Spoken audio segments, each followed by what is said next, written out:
Ah, there we go. That's how we do it. That's how we do it. What is going on, guys? You're checking out an all new wrestling with the topics in the flesh. Lee Sanders joined along with the beautiful and the lovely Tammy Sanders. Hello. I like this. So, little fun trivia for you, hun, and everybody else. You know, this is the second time in show history that we are doing this show live in a way where you guys can actually see us. Does that sound about right to you that this is Hmm. second show? Yeah. Yeah, I think so. It's kind of one of those. Now some listeners are going to go, "Why is that, Lee? Why is it that this is only like the second show?" Cuz like we've been doing this show almost as long as the RCWR show cuz that launched in 2011. And then this show followed up what, maybe a year or two later? Or does it seem like maybe 3 years later? I don't remember exactly when wrestling with the topics as far as what year. But it's definitely been 80% of, the same time as when the RCWR show started. So I would say probably a year or two after. Yeah, that sounds about right. You know what? Forgive me. I didn't even check to see if people can hear not just me, but they can hear you as well. Let me just make sure. Yeah, okay, so that's good. I can hear myself. Say something, hun. Hello. Keep talking. Uh, how is everyone doing this Yeah, lovely Sunday, daylight savings time? I keep perfect. looking at the clock, guys, just to, oh, it's that time. Oh, good, I have another hour. So, you know, hope y'all had a good time getting that extra hour. Now, if you have furry friends, you can't get that, right? Like, it's like, well, your clock says it's this time, but my stomach says it's 8. It's funny you say that because I saw an image of a cat, and I think I ended up saving it. It's a little cartoon of a cat, and it says, "Changing your clocks does not change my dinner time." And Yeah. I either shared it or saved it. I can't remember which. here it is. Was this it? Yep. That's the one. I love how he looks like Garfield. He really does. Lasagna, lasagna, lasagna. I love Right. I love the new commercial that they got running around. I don't know if you've seen it, but they've got what's the human's name? John? John. Hmm. Have you seen a commercial where they got John and Garfield at a veterinarian's office and the doctor is like, lasagna? And John's going, lasagna. And the doctor's like, lasagna. And Garfield's on the table and he's just sitting on the table and he's patting his belly. It doesn't ring a bell, no. It's a new commercial. They brought it out within the last like 3 months, I think, maybe a Hmm. little bit longer. It's a funny ass commercial because Garfield isn't saying anything. He's just sitting on the table and he's just big old smile on his face and he's just patting his belly. It's freaking hilarious, man. Why is it though? Like we've only done now two shows where our faces, like everybody's used to seeing my face because I've done so many shows during the week. Do we have necessarily an excuse for why you don't show your face enough on the shows? Well, generally, most of the time on a Sunday, guys, when Lee is asking me to do the show, it's kind of like, yeah, yeah, okay. And I don't necessarily feel like getting in clothes and doing the whole thing. But today was, not that I have makeup on, but um And the funny thing was earlier I met with my mom, and she was like, "Oh, did you go to work today?" I said, "I know I look like I went to work and my usual work clothes." I said, "But no, I went to church." So she's like, "Oh, okay, cool." So honestly, most of the time, guys, breaking that fourth wall, I'm not dressed for it is the is the probably the proper term. Yeah, then when I tell her, "Hey, are we gonna?" She's like, "God damn it!" She's like, but Right, and then right. but then when I show her the numbers, I say, "Wait a minute, no, the show's picking up for on demand on the download." See, look, then it's like, then she's like, "Well, okay, okay, I guess." It's just kind of one of those. I guess I mean, it's only our audience. I guess. Your Highness, thank you for blessing us with your appearance. It's kind of one of those things where quota met. All right, well, same, same, same time next year, my queen. It's kind of one of those deals. It's But fucking no, the hilarious. pauper is like, wait a minute, we have to do a show next week. We only did a 3 hour show the week before. Give me some more. Busta Rhymes. That's it. Give me some more. Give me some more. Give me some more. That's what it's all about. Give me some more. This Halloween weekend, we really hope you guys have been enjoying it so far. I know for us, it's pretty much been quiet, chill mode. We actually don't celebrate Halloween as far as like greeting trick or treaters and all of that. Now, I will say, because I've been down here now, what? I've been down here now, what? Almost 15 years? Close, Almost. I'm close to it. Well, close. I say that to bring this up, which is I did see trick or treaters in previous years. And Hmm. we actually used to have trick or treaters that would knock on the door at least the first 5 years that I was here. Oh yeah, And yeah. then as the years has progressed, now nobody is knocking on the door, and I'll even raise the ante even more. Even though we're in a suburban neighborhood, there are like no kids running around in Mm-mm, costumes. Like you don't see them anymore. mm-mm. Like it is not celebrated around here. At least Well, not in this part. it's celebrated, but it essentially is somebody's going to a community center, a rec center, church, things like that, and just having a big celebration with that.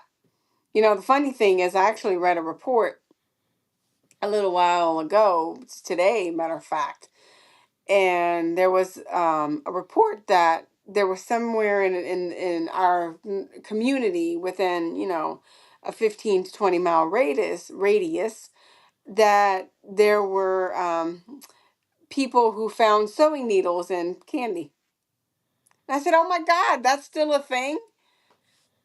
Yeah, that I mean, to the sick individual or individuals that's doing that, I just I mean, first off, when I know that report too, because like when I heard that, I was going, wait a minute, this is something that I kind of remember hearing in the 1980s. Like, Correct. what the hell? So like Correct. for those that don't celebrate Halloween or like you don't know like really what the hell we're talking about. So when we were trick or treating as kids in the 80s, what would always happen is once we would get home from trick or treating, Hmm. our parents, before we went Hmm. to bed, like as soon as we came in the house, our parents would sit us Yep. down at the kitchen table. Hmm. They would look at all the candy that we Hmm. got and they would inspect every Yep. single one Hmm. because there was a sick individual or individuals. I remember maybe some of the earliest incidents happening as Hmm. far back as the 70s, but it was really spiking in the 80s, Yeah. especially with the drug epidemic, Hmm. cocaine, crack epidemic that was going on and Hmm. everything. And so our Yep. parents would, sit us down, and it was a fun little process. You'd be talking, and did you have fun? Yeah, da, da, da, da. Like, hey, how about that one house with, and you'd remember, like what was your favorite house that you went Mhm. to? Oh, the house that Mhm. had the Frankenstein and the da da da da. And your parent would just sit there and they would check every single candy. And if there was a Yep. particular candy that looked a little like, yeah, I don't know about And it this was one. always the one that you really wanted. Yes. Yes. Yes, yes, yes. Hell yes. And then now let me ask you, because the way that it would always be my mom that would help me with my Halloween candy.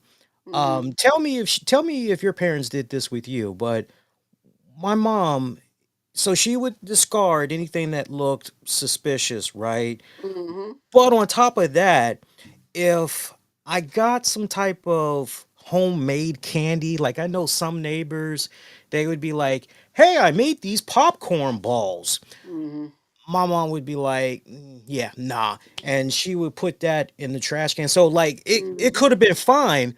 My mom didn't care because her whole thing was, look, if it's not an original, secured, untampered, Absolutely. wrapping, like, Mhm. I'm trashing it. Were your parents the same way?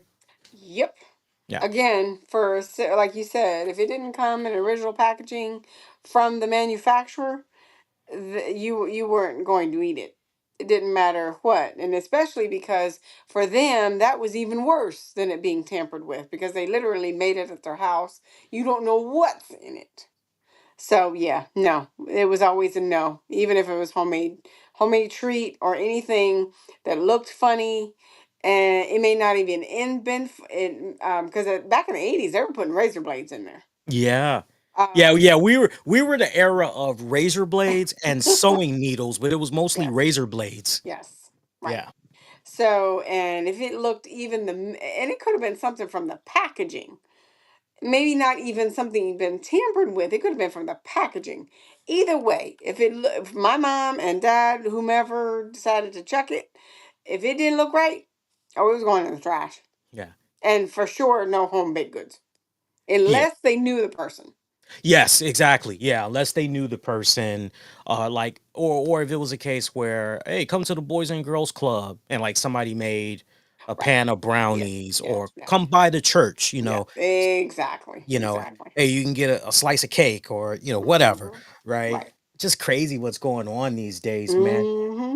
Hey, speaking of candy and all that, I'm just a little bit curious because it's nice to kind of, get us talking and then get everybody else talking. Favorite Halloween candy? Hmm. Um.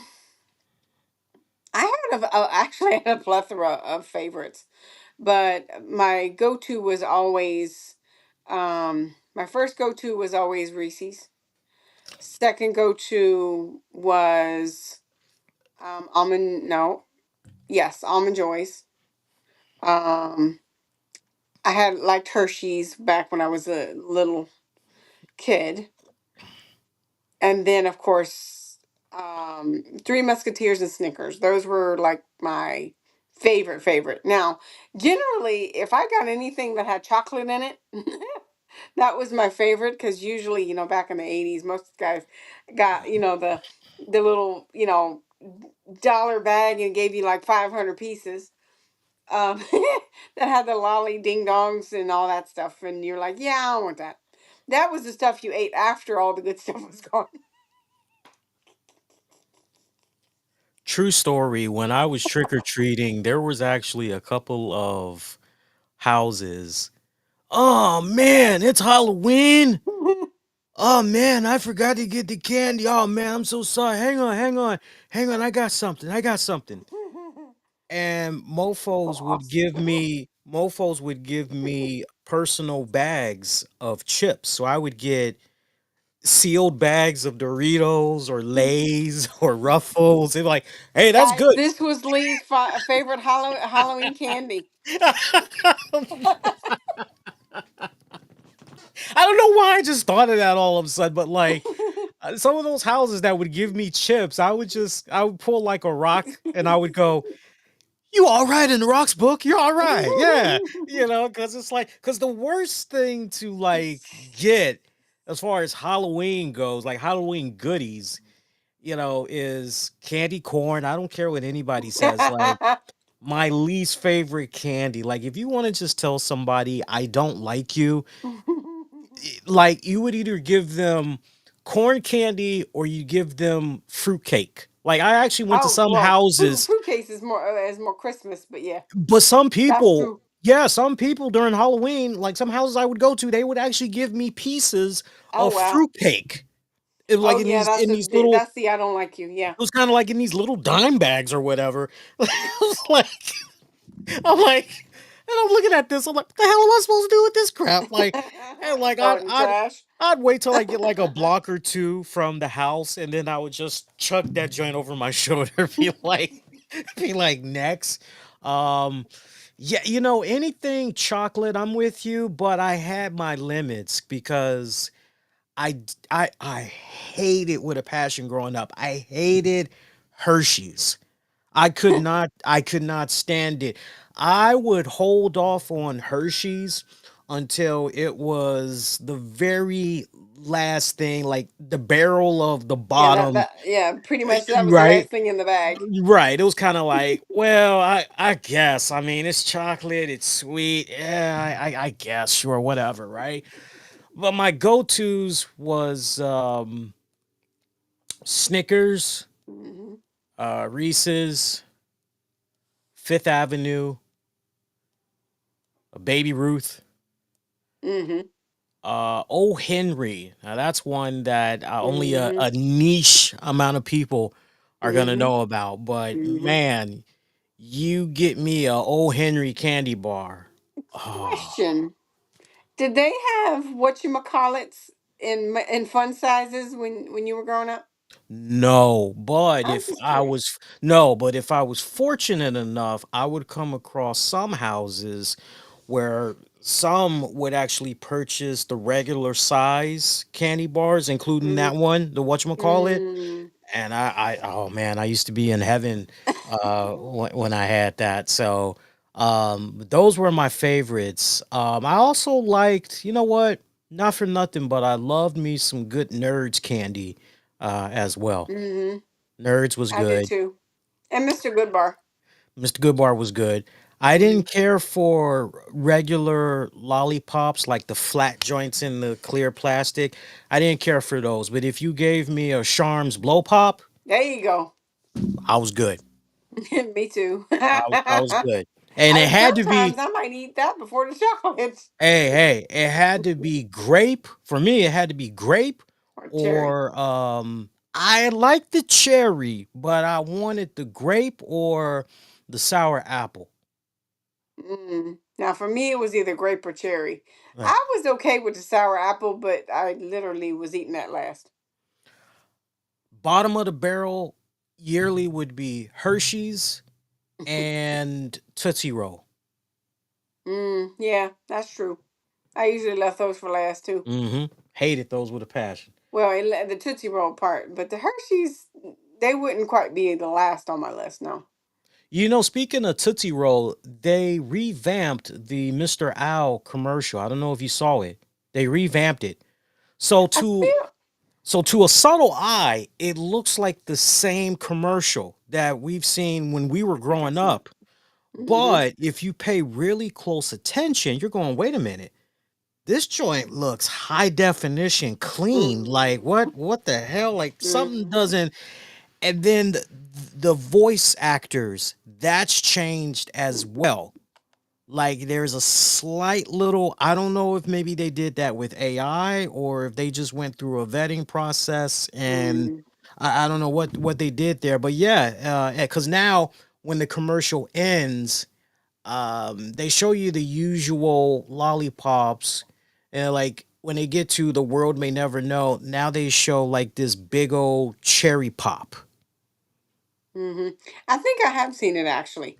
I saw it a couple, about 2 or 3 weeks ago, and I was like, "Oh, that's different." Yeah. Yeah, I thought that was kind of. I think it's cool when they go back and they kind of tweak Hmm. tweak the commercials Hmm. just a Hmm. little bit and everything. We were talking about daylight savings earlier. Any tips you want to give to people that maybe are kind of going to be struggling for the next couple of days? Any tips you want to give them to try to get up on the right foot a lot sooner than later? um, see, for me, I've always been a big fan of the gaining the hour. And for me, the only thing is that's going to be weird is having it lighter earlier, for some, and then of course how dark it gets at an earlier time. Because now you're probably looking at it being dark between 4:30 and 5:30 Yeah, for most people, yeah. at least on the East Coast. Um, so, obviously get your things done early if you can. Um, if you have pets, I'm honestly trying to figure out a schedule with them, to essentially, because they're essentially going through the change just like we are, as far as, wait a minute, it was this time, and especially when they're in a routine, and then you yourself are in a routine. I usually, for myself, this time of year, it's kind of like, oh, I have some more time. So I don't necessarily get hit as hard with that change this time of year as when in the spring when we lose an hour. Now that usually takes me a few days when we lose the hour. See, for me, it never affects me, believe it or not. It never affects me because my keys to success, whether we're losing the hour or we're gaining the hour, you know this, I'm always taking my melatonin. Hmm. So unless it's a case where I went to sleep pretty early, then I'm up the next day definitely early. There's no mid-afternoon nap or anything like that. Then I'm definitely gonna go to bed, when I'm good and ready, naturally. But what's always helped me is when I know that daylight savings is coming into play. I always okay. So say for instance, we gained the hour. Okay, so I will just go through my usual routine. I'm not even paying attention to the time. I'm not even worried about like there's nothing I have to do by a specific time. I just go, hey, Hmm. look, when you're ready to go to bed, just go to bed and you wake up. And now, unless I need to be up at a certain time and I've got to set my alarm or whatever, for me, like, and I think that's what really has a lot of people that clips a lot of people up. It's the mental. If you don't focus so much on the Hmm. mental, regardless if you're gaining the hour or you're losing the hour, if you don't focus so much on that psychological point of view, then it naturally just. Now That's what I true. will say when it comes to losing the hour, the best advice I would give is if you can get to bed a Yeah. couple of hours earlier, like Hmm. let it be a goal that you're in the bed. For some people, 4 hours might be overkill, but if you can, get your affairs in order and at least be in the Hmm. bed 3 hours earlier before you lose the hour, that way, hey, you're going to sleep a little bit earlier. That way, it won't affect you as you think it Hmm. will.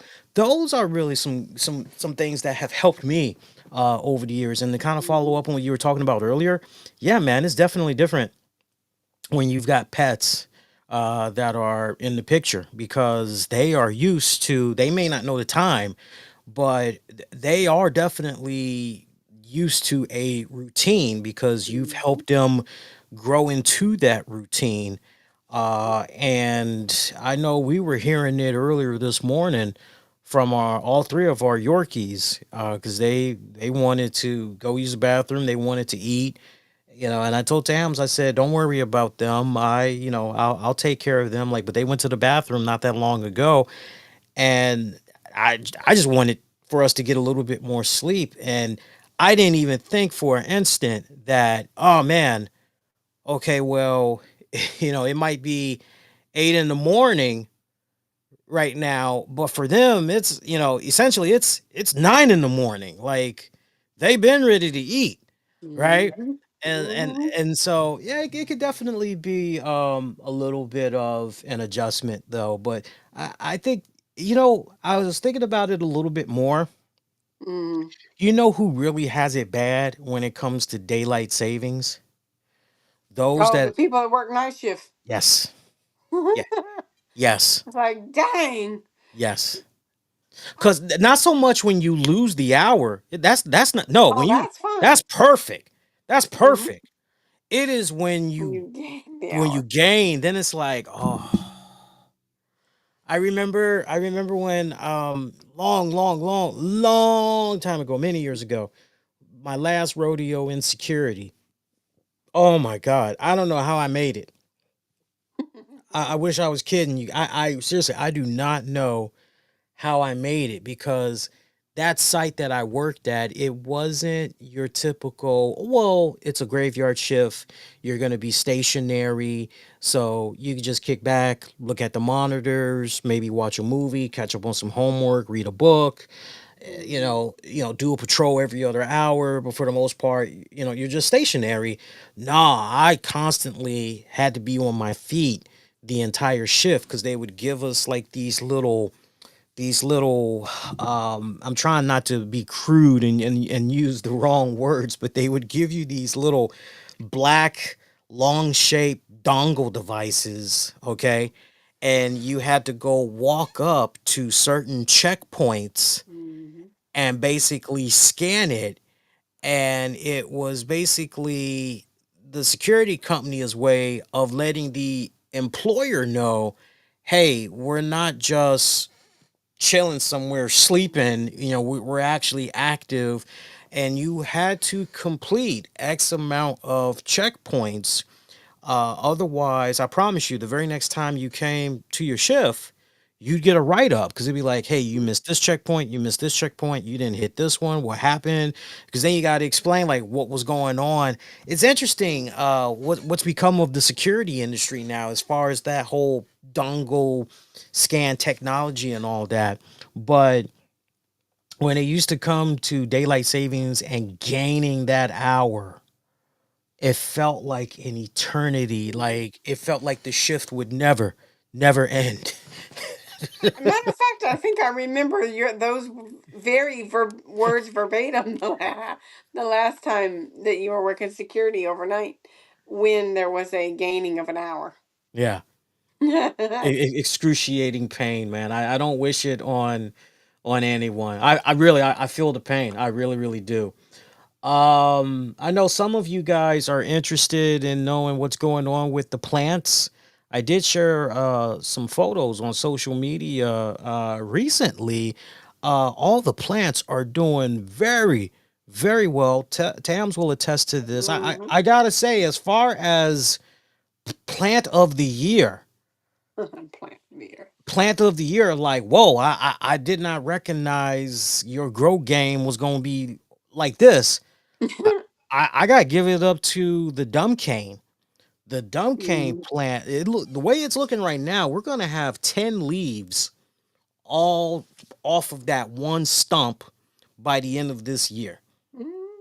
And that's a big deal, folks, because when you do your research on dumb canes and when you basically are trying to generate new leaves from just, a stump, which is all I had, basically, it's kind of my nice way of saying that's the correct terminology. It kind of looks like a cucumber, though, that's basically buried in soil. And like all these leaves basically eventually grew out Hmm. of this cucumber, which is it's not a cucumber, but it looks like a cucumber when you see it. It's actually called a stump. And Hmm. so when I first got it, my professor from my plant sciences class last year, the same time last year, he was like, hey, everybody pick a plant, whatever you want, I'll cut it for you. I'll give you the cuttings. We'll put it in soil. We'll give it some fertilizer. You watch it for a couple of weeks and then, you'll take it home just in time for Thanksgiving. And so I Oh wanted, wow. yeah. So to go from a stump in November of last year to now this same time this year, and we're now going to be looking at, because there's a new leaf that's growing right now. Mm. That's going to be a grand total of seven, and I'm seeing two other areas that look like they're getting ready to pop. So yeah, we're gonna have like 10 leaves. I was thinking about my professor the other day from the plant sciences class, and I said, you know what, I got to hit this dude up and let him know, yo, your plant is still alive and kicking. The clipping that you gave me, take a look at this bad boy. Mhm. And apparently I am like in an elite group, because normally those that only are working with the stomp, Mhm. the stump, uh fast forward to now, they're Mhm. lucky if they have maybe three, possibly four leaves. The fact that we're looking at almost 10, Mhm. that means that dumb cane is, hey, I love what's going on here. I'm in a really, Mhm. you Right know temperature, great light. yeah, yeah, Yeah. yeah. Big because I've noticed it's kind of gravitated towards, it grows towards the light. Hmm. Um Number one, number two is within, I would say within the last 4 months, it's really just, it was kind of like, I am happy, Yeah. and it's sprouting up here and there, and then it's like a sprout, and then it's got another sprout right behind it. So it's really doing very well. Yeah, and then a sprout on top of another sprout, because we've also Hmm. seen that play out this year too. Hmm. Hey, shout out to veteran wrestler Sarah Stock. I definitely want to give her a shout out, because it turns out she is a huge plant fan, and she's been growing all different types of cool plants and everything. And it was funny because all the scrutiny that she was facing, hun, for some of the stuff that she was saying in regards to AEW's last pay-per-view, there were some questionable things that she saw that circulated online that she wasn't a fan Hmm. of. And AEW fans came out with pitchforks, and they pretty much, but she was like, I want all the smoke, go ahead, bring it. And I mean, she handled herself very well. I gotta say, she handled herself very well. And I had I've always been a fan of her work, but I didn't know that she had social media. So one of the things that she shared was a image of herself, where basically she was kind of saying something along the lines of, yeah, I'm just chilling here, minding my own business, just messing with my plants. And I'm like, wow. And so I said, hey, I said, it's nice to talk to somebody that is a plant lover as well. And I showed her a picture of all my plants, and she was like, oh wow, that's really really cool. She's like, hey, all your plants are really really thriving. It's like, whatever you're Hmm. doing, keep Yeah. doing it, because they look very happy. And she was like, I should know, because apparently she has a degree. I don't want to misquote her. In I'm trying to horticulture. In yeah, horticulture. yeah. I'm Yeah. trying to find her quote, but yeah, she pretty much. I'm like, whoa. And she was like, yeah, if you're a real big fan, she was like, give me a follow on Instagram. I got an account where all I do is just talk about plants. And I was like, oh snap. And so I ended up giving her a follow. And yeah, I'm not seeing it. Go ahead, talk. So we've, it's so funny, guys, just to kind of give you a little bit of peek behind the curtain. So I can tell you 2 years ago, that wasn't even a thought. In like a distant universe, that wasn't even a thought that Lee would even be remotely interested in plants. Remotely. And I was like, so, and it's, one of those, I got to pick an elective. What should I do? I don't know. What piques your interest? And he was like, well, there's this one thing that's, it's like, it's an easy course, and essentially, it gives me the credits I need, and it meets on Saturdays. I'm cool with that. Okay. So he goes, and the funniest thing is I found this person who literally could care less about plants prior to this class, just essentially falling in love with the taking care of them, the seeing them grow, And now it's like, yeah, well, I ordered something, and I'm like, oh boy. And, and turns out, generally, when he says this, it's another plant. But, I give him kudos because he has really taken care of everything he's gotten. It's thrived. It's doing its own thing on its own time, and it really gives him great pleasure. Hmm. So, Hmm. 10 plants for you guys that didn't catch that hand gesture. Yeah, Sarah Stock studies botany, the botany. biochemistry, Okay. plant human communication, plant intelligence, and Oh, wow. cognition. Oh, Yeah. interesting. Yeah, yeah. So that was like really, really cool to, yeah, man, I'm a plant nerd and it's nice to come across fellow fellow plant nerds there. But yeah, I'll definitely share some more images with you guys of how the plants are doing. Beyond that, I'm getting the itch, man. Like I'm still adjusting. I'm adjusting well to the college life. Just wrapped up really the first wave of first exams. I'm now gearing up for the second wave of exams. I got one coming up this Wednesday from my government class. Uh, am I excited about that? No. But it is what it is. I am getting the itch to get back into the studio because I miss, making music, making playlists, playing live, the whole spontaneity. I mean, don't get me wrong. I love doing the live podcasts that I do each week, but man, it was just on another level when I was actually in a live radio studio knowing that I was on, basically, FM. I was on FM radio, and Mhm. and people could hear and interact and call in. So I'm kind of getting the itch to go back into. I don't know. I think maybe in the next couple of weeks I might actually, now that I'm an alumni from my community college, I might go. Hey, man, I want to cash in my alumni chip. I'm trying to do my thing. What's going on? Mhm. Because I'm kind of getting that itch again and everything. But yo, a lot of knuckleheads. I don't know what's going on in y'all's respective neck of the woods, but over here in the DMV, DC, Maryland, Virginia, there's a lot of knuckleheads that are out there on the roads. I mean, just the month of October alone, going into November. Tams will tell Crazy. you. Tams will tell you if I'm lying. Crazy. Like I've must have hit her up like every other day. Just drove past a Yeah. six automobile accident. Yep. Yep. Five automobile accident. Yep. Or, two automobile accident. Mhm. Last one I gave her, I said, "Hey, I just drove past this car that's on the side of the road being held by police. There's a whole bunch of blood everywhere on the windshield.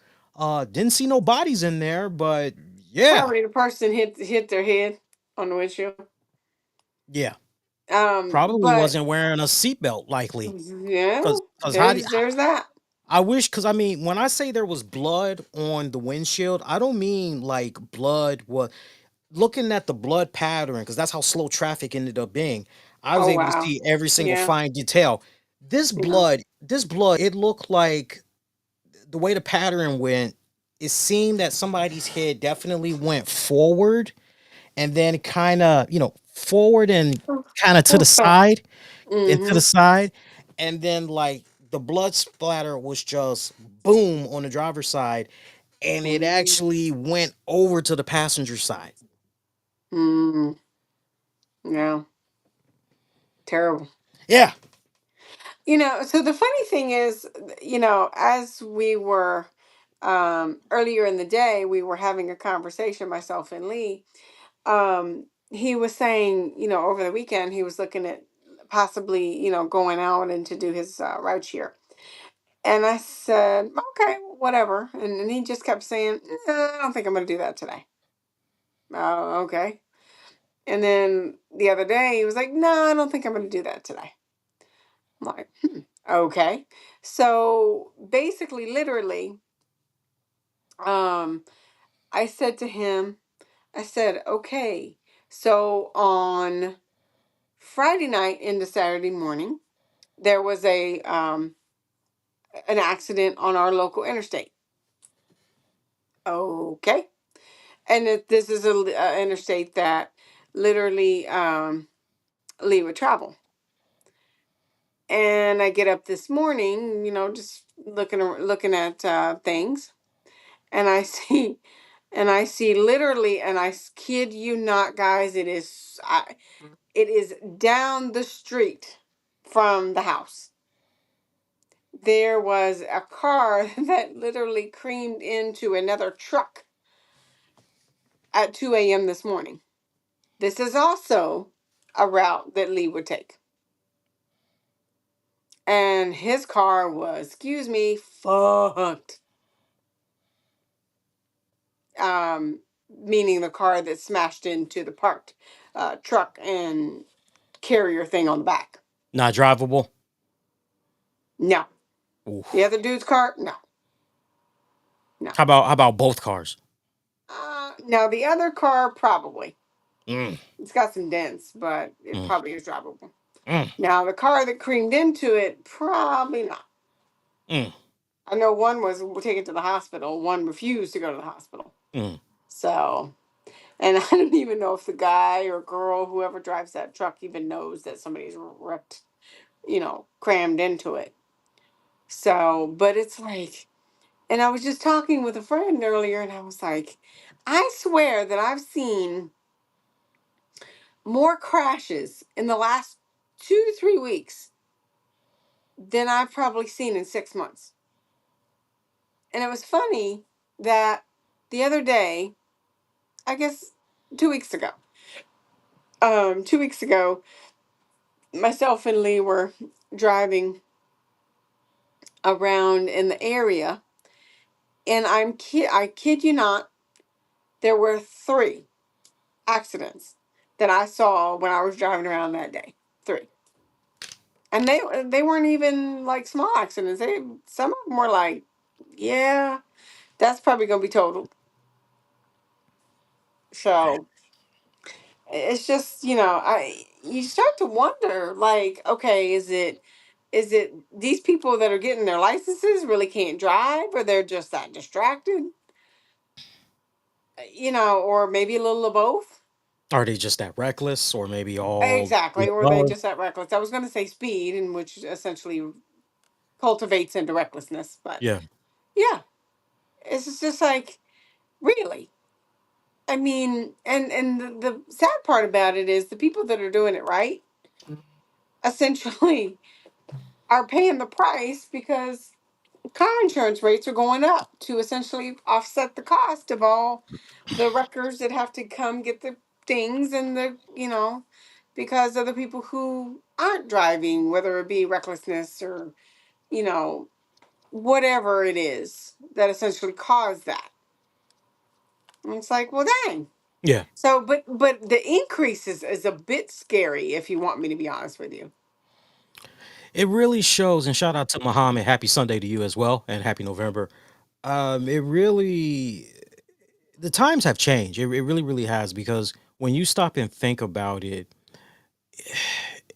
like, and now I understand why some rideshare companies, why some gig economy companies like Uber Eats, and all them, why they're going, no, we are no longer going to take provisional licenses. So for those of you that maybe don't know, but you have a child that I Hmm. don't know. Maybe, maybe while they're juggling college, they're trying to do some stuff on the side, and they're thinking about some gig work or whatever. Well, here's an update for you.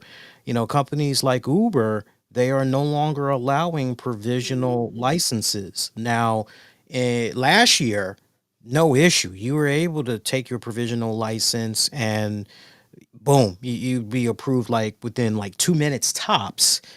Gone Mhm. are those days, and I would imagine that for companies like Uber, if DoorDash hasn't followed suit, I would imagine it's a matter of time before they do as Mhm. well, because a lot of them share the same background checker system, and kind of Mhm. run through the same procedures and all that. I would imagine that these guys are going, look, a lot of these drivers that are getting into accidents, these guys don't even have 6 months on the road. We really need to enforce on, yo, you gotta have your drivers, because at least Mhm. if you have your drivers, then that says, okay, well, you definitely did what you needed to do for at least Mhm. 18 18 months. years. I'm sorry, 18 months. Yeah, I was like 18 Mhm. years. Good God. But like 18 months, and then you get the actual thing. Mhm. But even at that, even at that, Jesus, why do I keep getting these emails from these guys? So this is weird. I keep getting emails from Columbia College, Chicago. And I have already asked these guys to stop sending me these emails. It's like I'm already at a 4 year. Um, and I already asked to unsubscribe. Oh, I see what happened.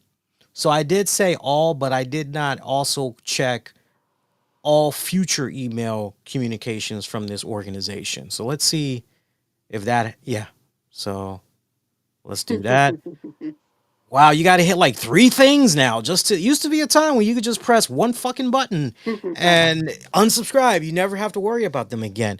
But no, now it kind of seems like it doesn't even matter, the experience and all of that. Like, mofos are just gonna be reckless. I remember I was out Mhm. on 270 last week, and there was a Wamata bus that, even though it wasn't in service, this guy decided that he was speed racer.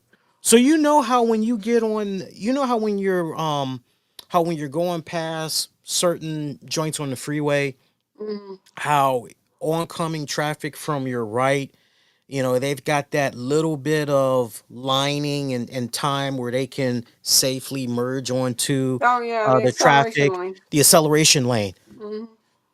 Fucking bus.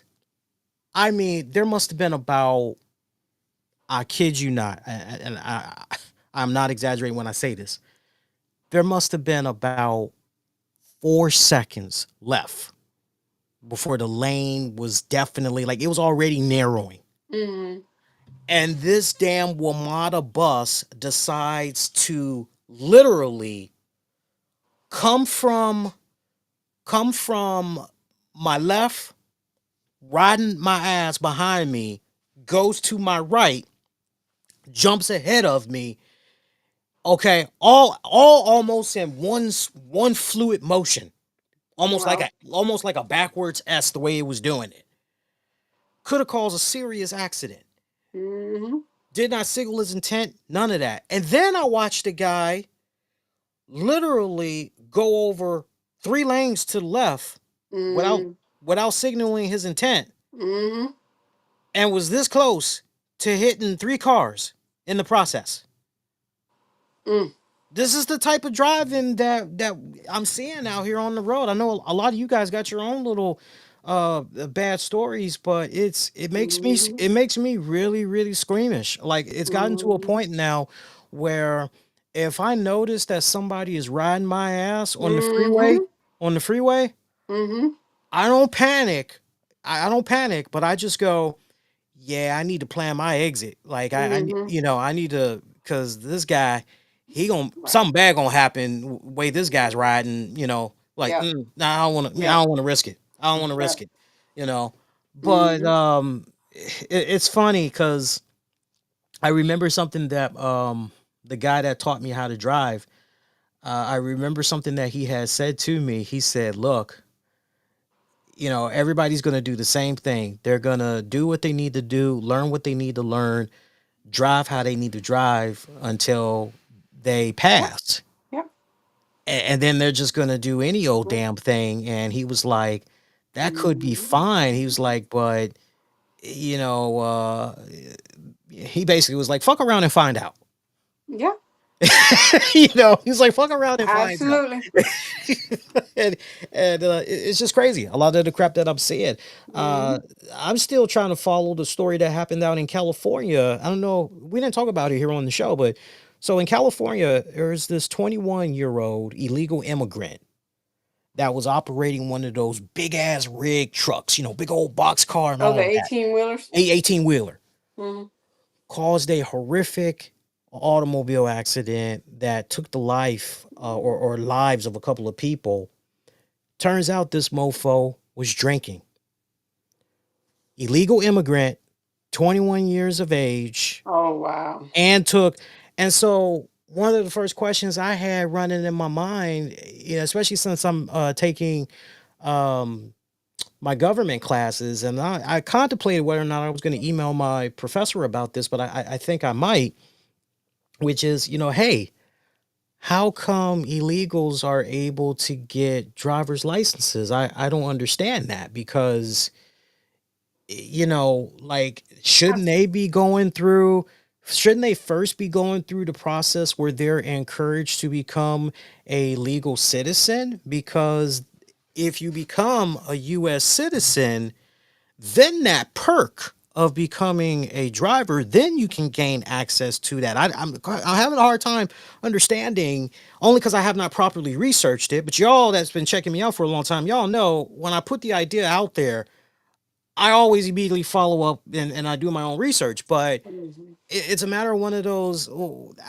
Explain to me, how does that make sense? If I'm not a legal U.S. citizen, yet I'm able to get a driver's license, I, somebody's in trouble.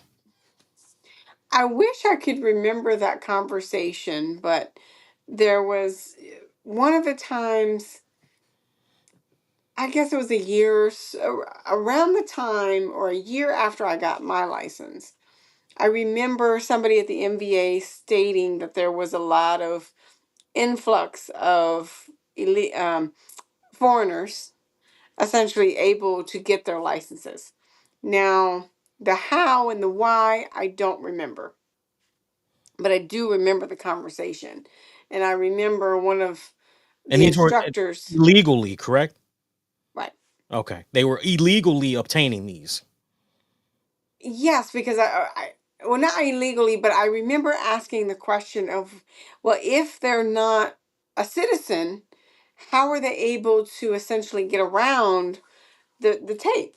Because I mean, for us, who are citizens, you have to have at least 3 to 4 proofs of ID that you are who you are, and one of them is that you're a U.S. citizen. But I wish I could remember, all the points of that conversation, but I definitely remember being in awe, and I was like, oh boy, that's going to be a problem because you have people who are coming from other countries who essentially drive on a different side of the street, different rules, different regulations, and then having to come here and then essentially then learn our rules of the road. Right. But you also have plenty of people who are coming over and they have like green cards and work permits and things of that nature, so most likely they're able to get it with that, I is my assumption. That I'm not 100% sure on. I just did my research, and you all may find this interesting. Okay, so here we go. Driver's licensing is regulated by the individual states, not directly by the federal government. Immigration law is federal, licensing is state. Mm, Some yeah. states some states have passed laws authorizing licenses or driving privilege cards to residents regardless of Hmm. immigration status. For example, in California, and we just talked about that guy in California, that boy, Hmm. under AB 60, a person unable to show proof of legal presence can still get a license if they satisfy identity and residency in the state requirements. As of the Hmm. latest data, roughly 19 states, including Washington, D.C., permit driver's licenses or permits for some portion of the undocumented population. The argument in favor: when more drivers are licensed, tested, insured, the public safety and road safety argument is stronger. Some states enact the policy on that basis. So it's not that the state, we want to make sure that we're all on the same page. It's not that the state is welcoming undocumented immigration per se, but the state recognizes that many people live and work in the state, drive cars, and Mm-hmm. from a practical regulatory standpoint, the state Mm-hmm. prefers they be licensed and insured rather than unlicensed and Mm-hmm. underinsured. Mm-hmm. Yeah, that makes sense, especially when there's a lot of, of that who essentially are working and they have to work, live, and make a living while they're here. So one would say, okay, well, that makes sense.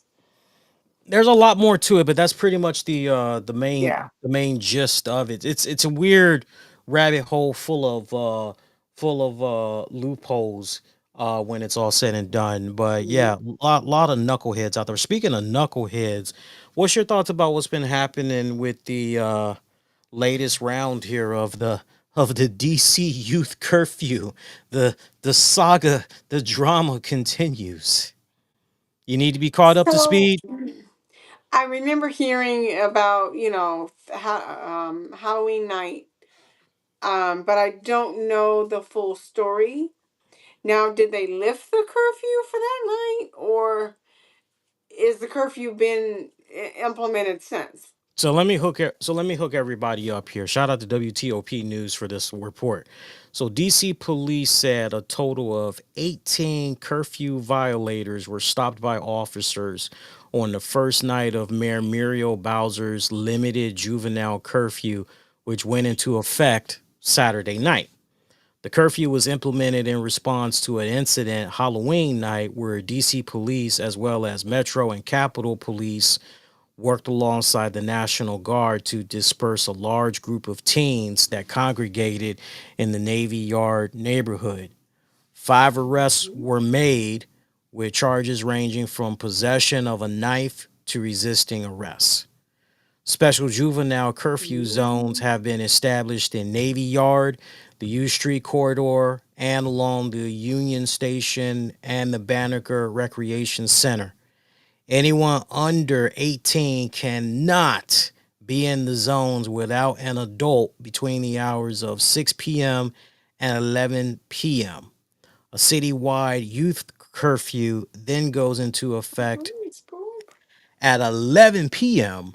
and lasts until 6 a.m. Under the mayor's order, those curfews are set to take effect every night through Wednesday at 11:59 p.m., but in recent weeks, Bowser has called on the DC Council to enact a permanent curfew. So remember, she had a curfew that did very well Right. during the summer. That lasted, it started much earlier and went much longer. And oh man, oh, I was about to say, don't activate the light. Hang on. There we go. Good. Anyway, she and she was encouraging the DC Council to, this needs to be like all year round. You need to run this back, otherwise we're gonna go right back to square one. Like Yep. I promise you, they didn't listen to her. And Mm. night one, I'm talking about before the stuff went down, Halloween night. Right. No, no, Right, I'm with right. you. We're talking about okay, during the summer. So like as soon as it expired, like night freaking one of that weekend, if I remember correctly, there was like 5 or 6 different shootings, and they all involved youths that pretty much were the triggermen. It was like you can't make this shit up. Wow. It was almost like they all were just sitting back polishing their pistols or whatever, and they're looking at the clock, and Yeah. it's like, yo, 12:01, yeah, buddy, yeah, you know what time it is, yeah, and I don't know what else you call it, because I mean to have 5, 6 like that night, Right. I mean, and that's Mir what Muriel else can you Bowser, call it? right, and Muriel Bowser, she gave two fucks not. She went out there next round of interviews. She told the media, I tried to warn the DC Council. I mean, word for word, she was like, I tried to warn them. She's like, because even her police chief was like, yo, I'm with the mayor. Like, we need the DC council to do the right thing. We need them to, like, come on, stop playing around here. Right. And so the DC council, a lot of them, of course, they're not going to make comments, or, because Of it's course not. basically, it's yoke on their face and all that. Right. And so you look at what had happened from there, and then you fast forward, you look at what went down Halloween night, Hmm. and that is just, you know, and when I was watching the news, you had these flyers that were being passed out by I don't know, youths obviously, but it basically was like take back the night. It's the youth take back the night on Halloween night. Okay. And you've got, all these young kids that's hitting the backyard pose and all that on the flyers and everything. He's like, yeah, we're going to run out here. We're going to beat our chests and, they can't stop us. I mean, what were they listening to, like, Diddy and Big or whatever?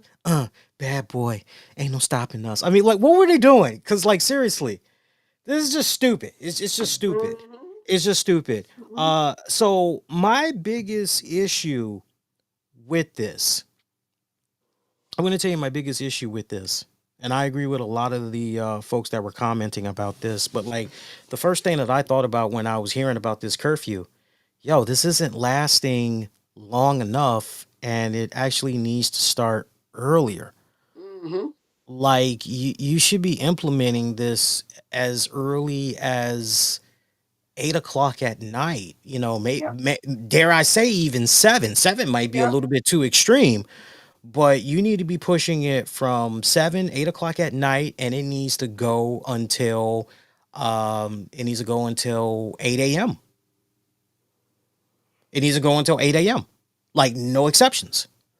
Cause nothing. I mean, I'm not trying to sound like an old man yelling at the clouds, but I just remember when we were growing up, our definition of fun, especially if it was on a Halloween weekend, our definition of fun, depending on where we were at that age point, it was either we went to a friend's house and we did a sleepover for that night or for that Halloween weekend, Hmm. and our friends' parents were basically responsible for us, and our friends' parents would check in with our parents. Yeah, they're Hmm. good. They're gave them McDonald's or whatever. You know, Right. or we would go to the arcades, or go fucking play some footballs. Go find some girls, for you girls. Hey, let's see what cute boys we can go, gawk at for a little bit. Like, we didn't go, yo, let's go fuck up somebody's home. Let's go run Yeah. into a random apartment complex of people that we do not know, and we're Yep. just gonna vandalize it. Yeah, we don't live here, but which makes it even more cooler Right. when they when what I need for these young boys and girls to understand, especially to my young brothers and sisters out there, my brown skinned brothers and sisters out there, what they need to understand is you've already got a bad narrative that's being put out there on blacks. That, Hmm. and I learned a lot about this from my history, as far as the suffrage that African Americans had to go through, particularly in order to get voting rights.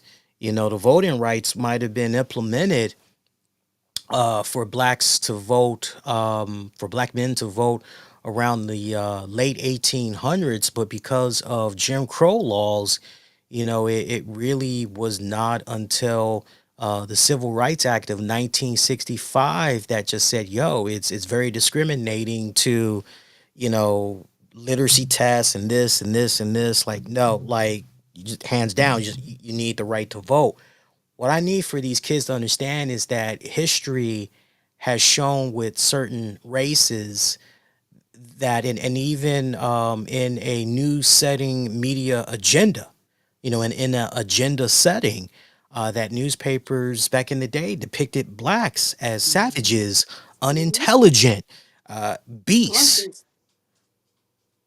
And by these kids, 95% of them black, Mhm. running around doing all this stupid shit.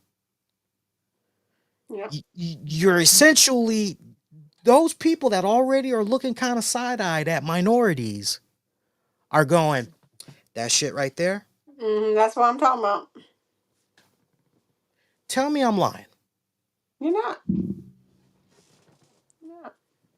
You I know? mean, it's sad, where you have okay, you have said thing in place, and it's like, okay, well, the said thing is place is here to protect everybody, Right. and as soon as you take that away, it's like, oh no, this is my right. I got a right to do it. Da, da, da, da, da, da, da, da. And you're literally, and I mean quite literally, proving their point by your actions. Yeah. And you making it hard for the other people who are doing it right. Very hard.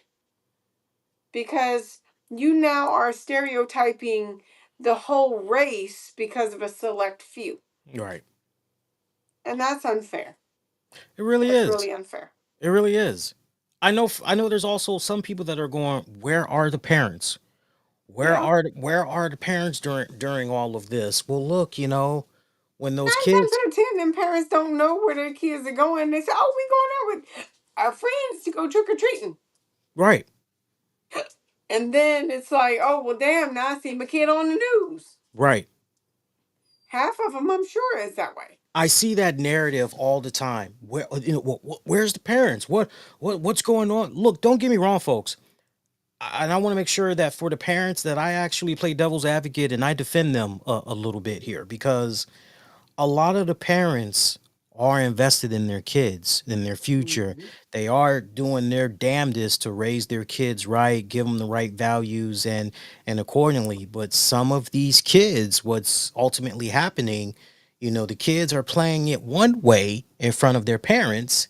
And and then come on, you've seen it in many movies or TV shows. The Absolutely. daughter kisses her father on the cheek and says goodbye to mom and is wearing this really nice proper outfit, and then as soon as she gets into the Mm-hmm. car with her friend, they go right around the corner, she's stripping all that off to basically And put on the looking like a streetwalker. okay, okay. Mm-hmm. So like I'll never forget, it's funny, I'm mentioning another security story, but I remember when I had caught these kids and I was so disappointed. I was so disappointed because one of them was a apparently was a standout college, no, soon to be college basketball player, but he was still playing high school basketball. He was really really good. And then there was another one that was playing high school football. Both of these kids very very promising. They were black. They were with matter of fact, all the kids. It was about four black kids. I only know about those two, but I had caught them after hours. They broke into the mall. This was years and years and years ago, folks. They had broke into the mall, and they were trying to break into, I think, the Xbox store that we had there at the time. I caught them and everything. I held them down till the police got there, and man, it took a minute because I know for one set of parents that had to come for one of their kids, um, they came from Bowie, Maryland. So that's a hike. Because this was at the Bethesda Mall Yeah. for full Good context. 45-minute run. Right. So that's a hike when you look it up. Mm-hmm. And from what I remember, because I think we had three set of parents that came. One set of parents essentially were responsible for both kids because the one kid had said, hey, hey, mom and dad, can I go over to da da da da da, hang out with them for the weekend? And they're like, yeah, yeah, that's sure, like no problem. And Mhm. so, um, when the parents had came for the respected set of kids, this was a case where they didn't tell us they were going to come up here. Right. They didn't tell us. No, they told us Mhm. they were going to da da da da da da da da da. Right. Right. So but look, this Mhm. is how. But look, this is how things are going to have to be going forward. You can't just go with a curfew and then be Mhm. like problem solved. No, No. there's got to be even more serious Mhm. consequences. And I Mhm. hate to say this, I really do.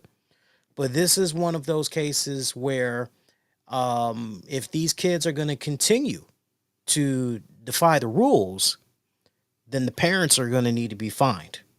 And that's how you Mhm. pretty much ultimately, because let me tell you something, nothing is going to piss off a parent more than to find out they getting a fine for some stupid shit that their kid did. Not only is Yep. that going to be a ass whooping, but that Mhm. is going to be okay. You're going to work this money off.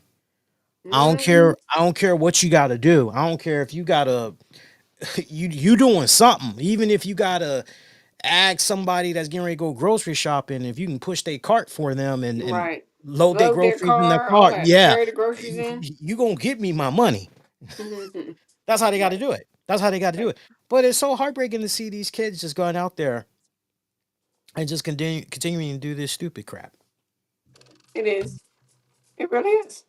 And half of the time lately now, you know, at one point it was, yeah, okay, some were doing it for, the hell of it, the fun of it, the thrill of it. Yeah, But now it's almost like they're doing it for something to do. yeah. It's like I can think of like 10 million things that would be better than what you're doing right now for It's real. something fun to do. It's really weird because, like, for some of these, and I just don't understand it. It's like for some of these kids, they're also looking at it as an act of rebellion because That's true. I'm more than just a soon to be college player. I'm more than um I'm more than what my rich parents and the good money that they make and the good life that they are affording me. I'm so much more than this. And it's like, well, fuck Yeah, around. you in a yellow, orange jumpsuit. It's That's like what you. That's what you are. eh, A damn eh, convict. it's like keep yeah, you're gonna be much more all right. Like keep it up. Like seriously, keep it It's up. like you going down the wrong path. Really. It's the absolute wrong way of where your parents and mentors and all of that want you to be. And and it's not even for none of it's ever a good reason, but it's really not for a good reason. You touched upon something interesting. Uh, which is a big issue out here. We need more youth centers. We Yeah. need more recreational centers. When I first came to look, understand something, people. When I first came to DC in '92, yo, there were so many boys and girls clubs and recreational Hmm. centers that if you need something to do after Yeah. school or on the weekends, you were good. Hmm. It was It was safe. there. It was It was there. safe. You were guaranteed to Hmm. make new friends if you wanted it. Hmm. You're able to pretty much come across like-minded people. Hmm. But that brings up another question or thought in reference to this newer generation. If you were to put that in play and make that something that you wanted to invest in, depending on where you put it, we're in such a society where people just want to, excuse my French, fuck shit up. Is it really worth it? And would it really thrive for the people who really want to make it work?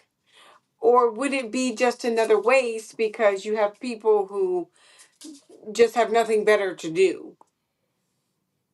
I think it would definitely help because you are providing some type of an alternative.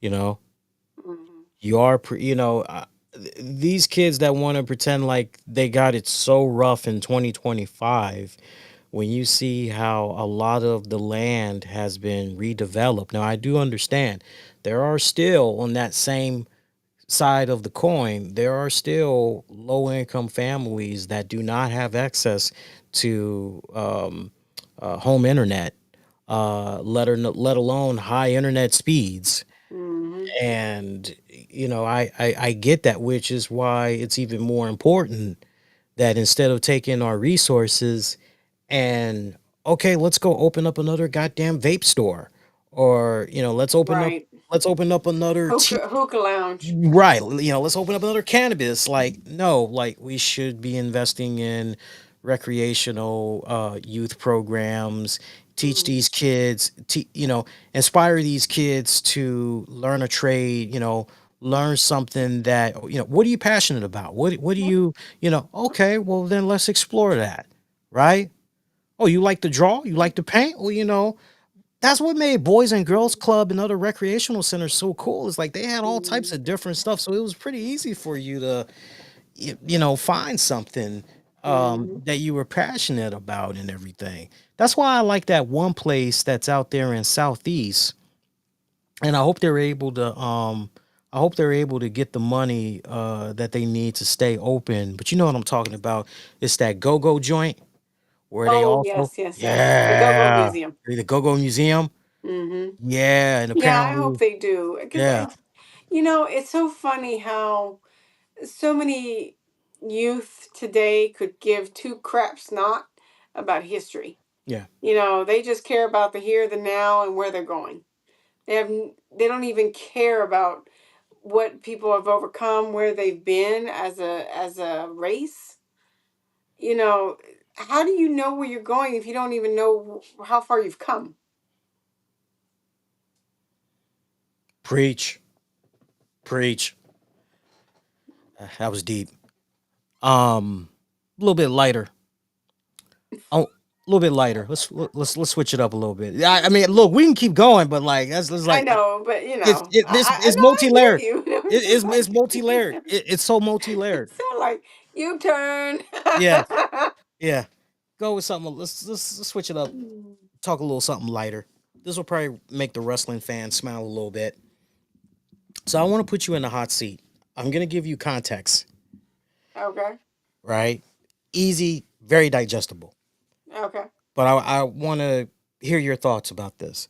Hmm. So I was watching Saturday night's main event on NBC Peacock.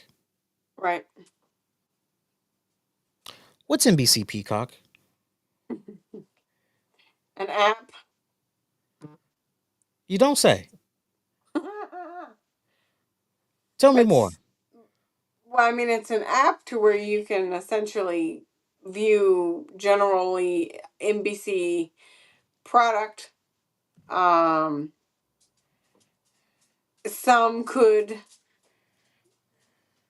if you want to be technical, some people may say that you may or may not drop the NBC Hmm. and just call it Peacock.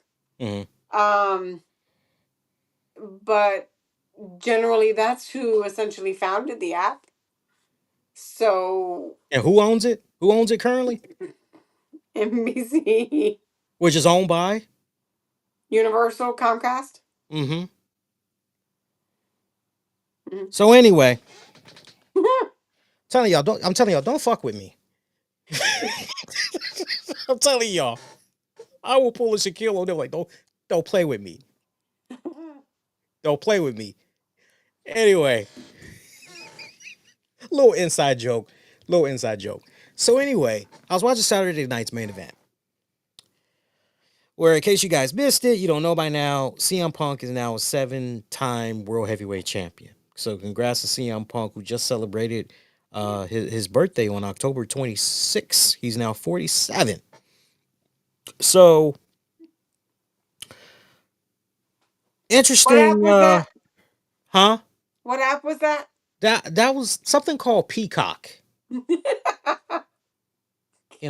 Sometimes I refer to it as the cock, but Oh Lord. I guess if you don't want to be crude and you want to, then you say peacock.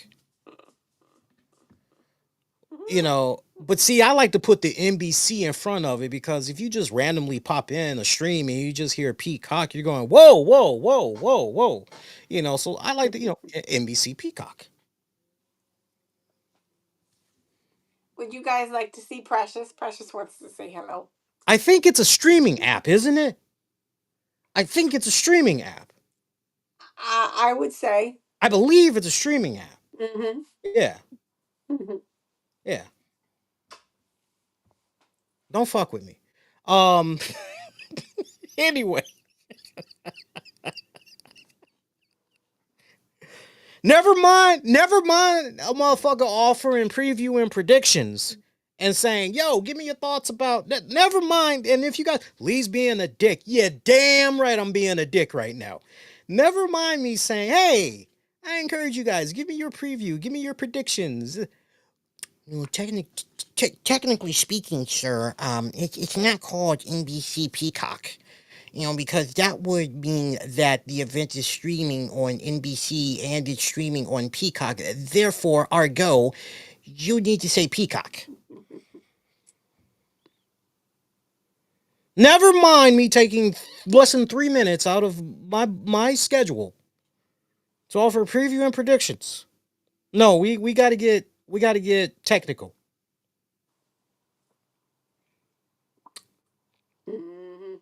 So anyway, so they revealed during Saturday night's main event, on Peacock, that there's going to be a tournament for John Cena that involves 16 men in order Sounds like for Royal Rumble. it's essentially a Royal Rumble that is going to be playing out over the next couple of weeks, where by the time they get to the December 13th edition of the next Saturday night's main event, whoever wins that tournament will win the right to face John Cena in his final match right here in Washington, D.C., nation's capital. 16-man battle royale. Now, we already know some of the names of the participants that it looks like they're going to be involved. But the way John Cena had pretty much advertised this, because he was like narrating a video clip portion of this and all that, um, hey, you're going to see people from SmackDown, from Raw, from NXT, and who knows? I think you're even going to see people from another company, from outside the company. So you're like, okay, so basically you're saying TNA, or is this opened up to New Japan? Like what's going on here? So some of the people that it looks as though they might be confirmed for this battle royale: The Miz, Rusev, Mhm. Solo Sokoa, Sheamus, LA Knight, Drew McIntyre, Penta, Carmelo Hayes, Bronson Reed, Gunther, Dominic Mysterio. Now, these aren't a lock. Anything can change between now and when the tournament kicks off a week from Monday in Boston, Massachusetts, which John Cena will be in attendance. But what's your thoughts about hearing how WWE under Triple H is how they're basically going to be doing John Cena here on the way out the door? Take that wherever you want to go it for, however long you want to go, but just your thoughts. I really,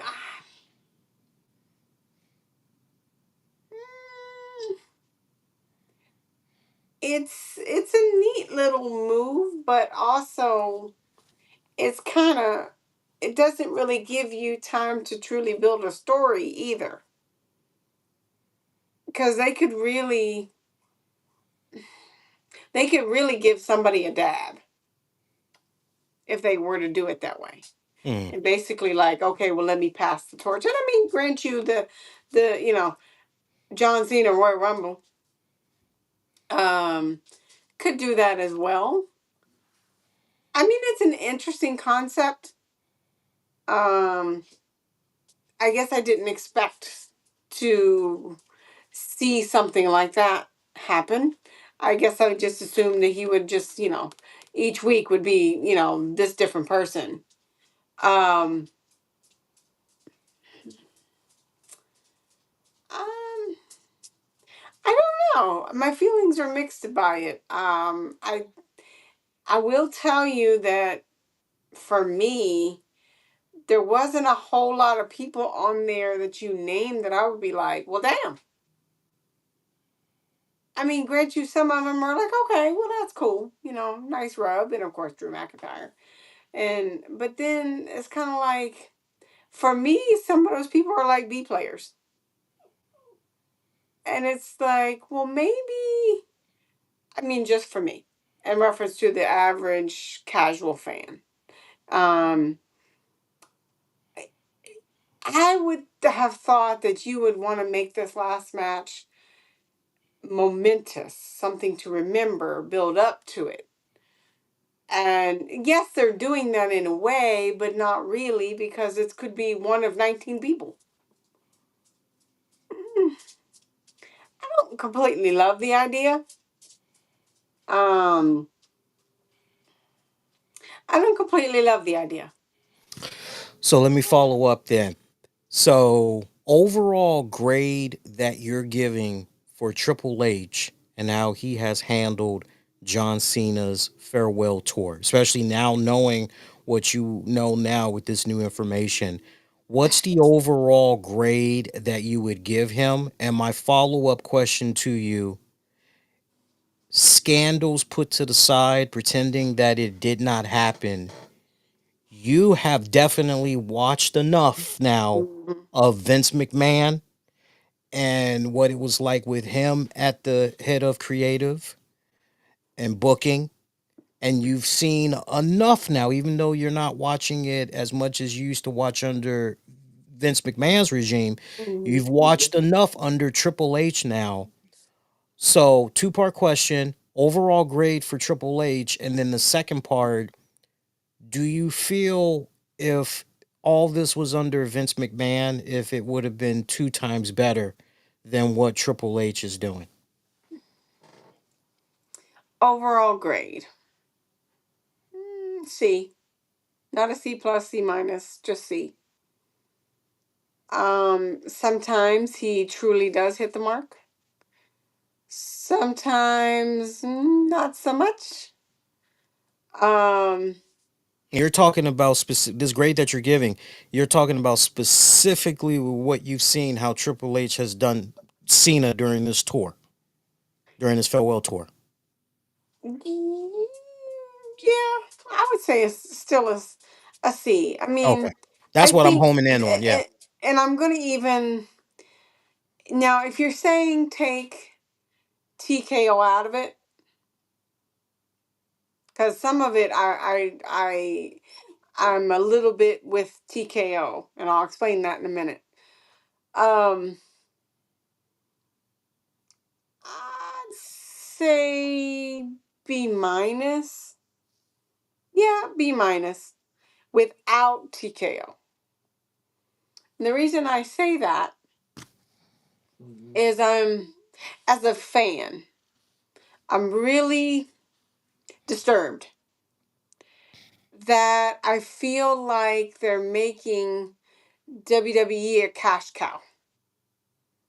And I'm going to give you guys some behind the scenes. So, I guess it's been probably about 5 weeks since we found out that Cena's last match was going to be in DC. And I truly, actually considered it about going in reference to, myself lately. And I thought, well, that would be interesting. Okay, it's in December, and, all right. And I swear to you, I saw some of the possibility of prices. And I said, excuse my French, no fucking way. No fucking way. To me, it feels like you literally are, it's a money cash grab. You know, you have a product, a whole lot of people are going to want to see it. They're going to want to be there. And you are literally hiking up the prices to where e- either you're going to have to take out a loan to essentially attend the event, or you just really truly have it like that. And that is unfair. I think it's unfair. And to I've heard reports. I'm not saying that I pretend to know that whether it did or didn't happen, but those people wanted, well, most people thought that his last match should be in Boston. And literally, there was a report that said WWE wanted way too much, or TKO, excuse me, TKO wanted way too much. And right around the holidays, even for that ticket, we can't afford it. That is saying something. And I was like, well, never mind that this is nostalgia. I mean, why not make it there? I mean, grant you, I'm glad it's, in the nation's capital, but it's like, why outprice your fans? And that is something that's a real hot button for me. I mean, grant you, do I know that some of these events, concerts, events, sporting events, whatever, are they going up in price? Yes. But not through the roof. There is no way any sporting event should cost you damn near half a year's salary. It's just my own thought, just my thoughts, on how I feel about it. So for me, would I like to go? Yes. Am I going to go? Fuck no. So, but that's just on a little bit of another level. But in reference to Triple H and what I feel, it's great to see the nostalgia of this is the last time I'm in Toronto or wherever the city is for that particular, showing. Great. And it is nice to see the emotion behind it. And then of course, some of the opponents that are coming up, but I really wish, if this is really the farewell tour, and it was so funny because there was basically, they asked him after he faced, or right before he faced, Brock Lesnar, and they said, "Oh, well, did he really make this match?" And so on and so forth. And he literally said, and I quote, "You line him up, I do the work." Like, I don't care. It is what it is, and so on and so forth. But why not make that memorable? In reference to, tell a story each week, not just, okay, set them up and, it's this person this week and that person next week. And, mm, if you're going to do a farewell tour, then do a farewell tour. And that includes the matches as well, not just the video packages. So again, bringing this back home. So again, what is the grade that you're giving for Triple H in his handling of the John Cena farewell tour? And do you feel, my second part to that question, do you feel that, because you haven't answered the second part of the question, but I want to Mm-hmm. get a clear definement of the first question. The second question, do you feel that if Vince McMahon, controversies to the side, perfect world, like, Mm-hmm. you know, that didn't all happen, Mm-hmm. are you confident enough to say that, if this was under Vince McMahon, it would have been a much better send off than what Triple H is doing? In my thought process, obviously, I answered that, and I'm going to be very clear. Um, B minus, as far as Triple H and the handling and all that. That's my grade. Now, pause. Right. What pause? What do you Mhm. say to those that's because I know our audience. What do you say to those that are gonna go Lee Tams, all due respect, but that grade is way too high. How do you justify your thought process in defending that B minus? My thought process, and I liked the switch ups, in reference to him turning heel and then turning back, and um the way that they are sending him off, as far as this, like I said, I do enjoy this is the last time in whatever city. There are some things that I really do like about it. Do I think the storytelling and the creative part could be better? Oh yes, absolutely. Which sets you up now for Vince McMahon. Which sets me up now for Vince McMahon. So with Vince McMahon, that was like his dude. So I feel like he would have pulled out the whole red carpet for Cena. I mean, whatever he felt was what have you. Maybe even said, okay, so this is what I got lined up for this, and that.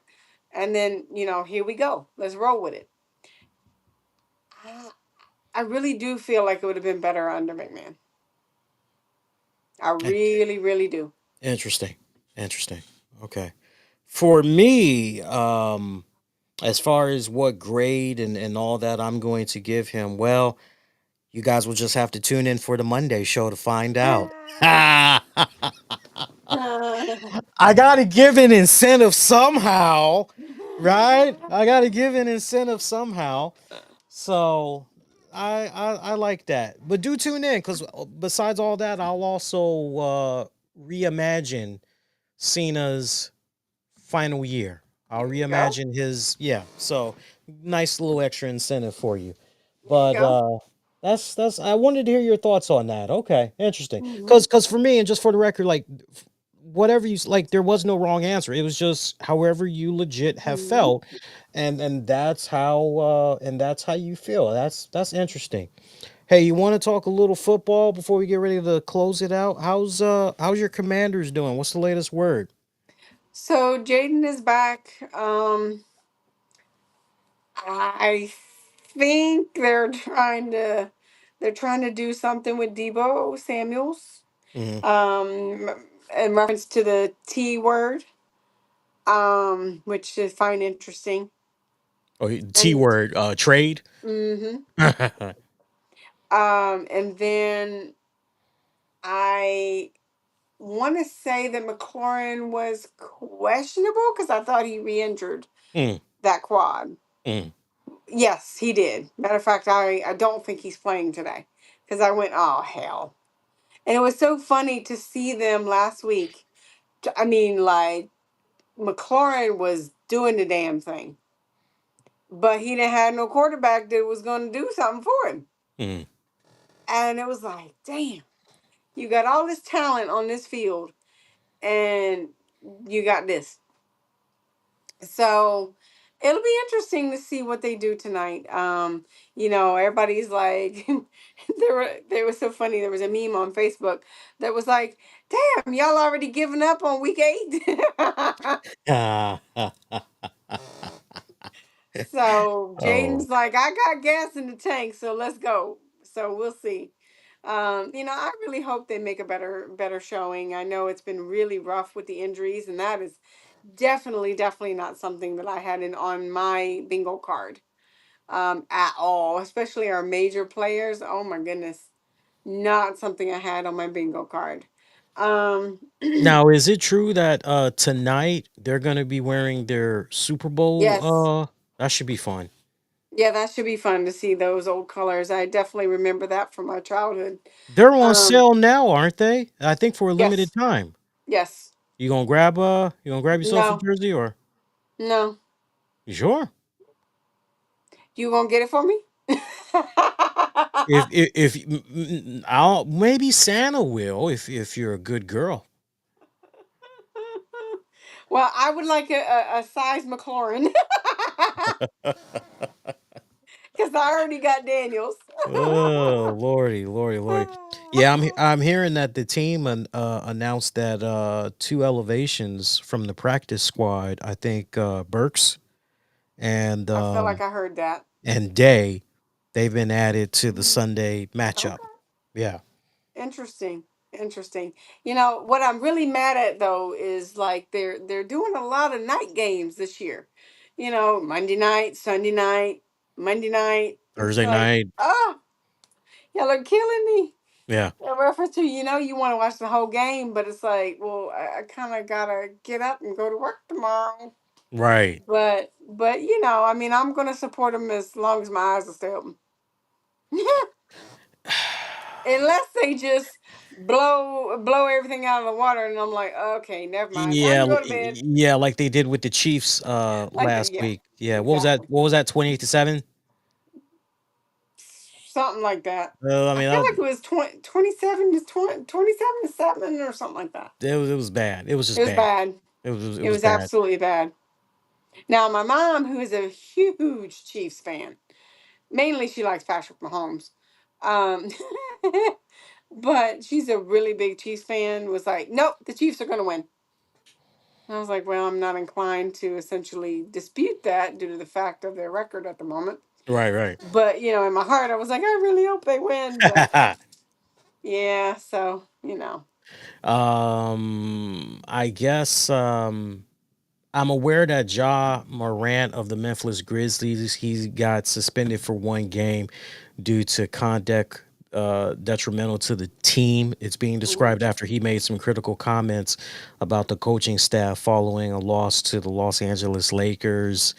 I'm not ready to Not comment. cool. I'm not ready to comment on that just yet, but from like how I will say this much, how he handled talking to the press afterwards, um, after the loss, like it's a prime example why you should not be giving the press media immediate access to players as soon as a game is over.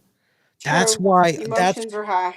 that's why I used to love the hell out of Michael Jordan because Michael Jordan, whether his team won or lost, you were not going to run up and be asking True. Michael Jordan That's true. 50,000 questions. The That's only true. person, the only person, the only person that would have that type of access to him after a game was Ahmad Rashad. Rashad. Right down to Mm-hmm. the point, Ahmad Rashad was actually part of that Jordan inner circle Mm-hmm. for the longest time because they became friends real quick and everything. So there was that, that already that established bond, that comfort level, most importantly that Mm-hmm. trust level. But Jordan would be like, "No, I'm gonna take my shower." Mm-hmm. He's like, "I'm gonna take my shower." Oh, hang on. Oh, I did it again by accident here. There we go. Um, let me just. All right, No, Iron no. Man. There we go. Here we go. Zoom in. No, no, no, no, no. Go back. There you go. It's like it's so stupid, man. It's like I feel like I'm Tom Cruise in Minority Report versus No, you went Iron Iron Man. Man versus Iron Man. Yeah. Um, but Jordan would make the reporters wait until he took a shower, he got Mm-hmm. freshened up, he put on his suit, Mm-hmm. all that, put on his cologne, all that. And like mofos would be waiting 30 minutes, 45 minutes, sometimes an hour. Mm-hmm. And only then would Jordan like, okay, let's talk about this game. Kobe, to a certain degree, kind of followed in those same footsteps as well when he was done playing the games and all that. But I don't like it because it's just a recipe for disaster, and that's just too much access. Like, if I was the head coach, I would have been like, "Look, Ja, I know you're probably feeling a certain way. You have every right to feel that way, but I want to try to protect you from the press media. Mm-hmm. Give me the word. Would you prefer it if we don't let the press talk to you? Yeah, I got your back.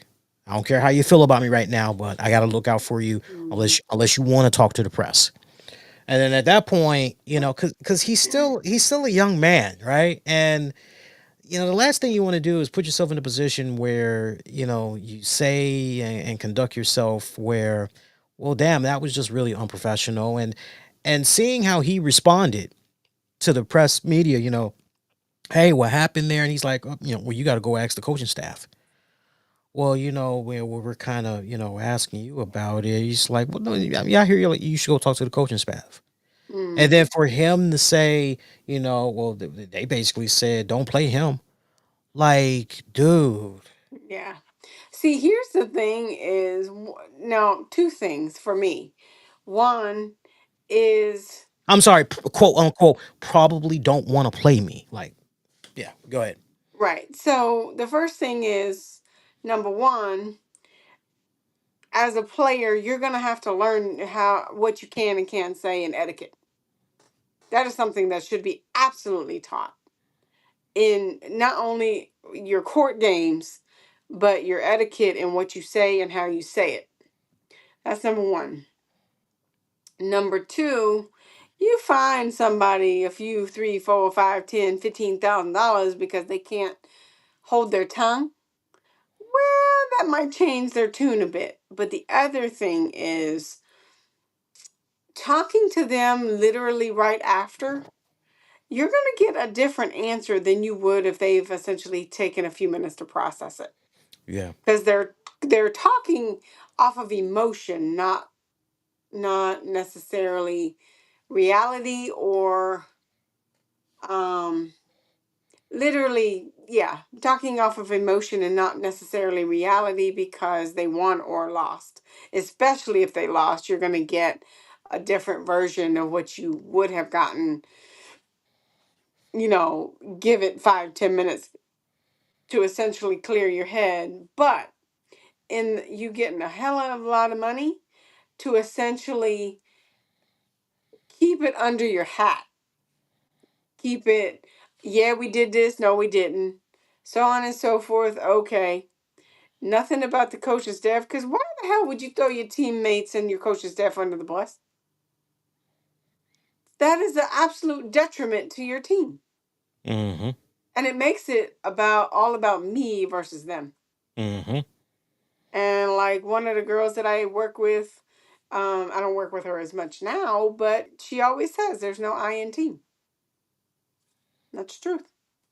You think about when he had punched somebody some years back, and then you think about the flashing of the gun incident 2 years ago, and now you're seeing this. And keep in mind, he got drafted by the Memphis Grizzlies in 2019. You just can't help but go, like, really, is this young man who's now 26? Is he really worth, because we got this guy in 2019. So you guys do the math. Right. You definitely obtained this Mm-hmm. person when he was a much younger man, from boys to men.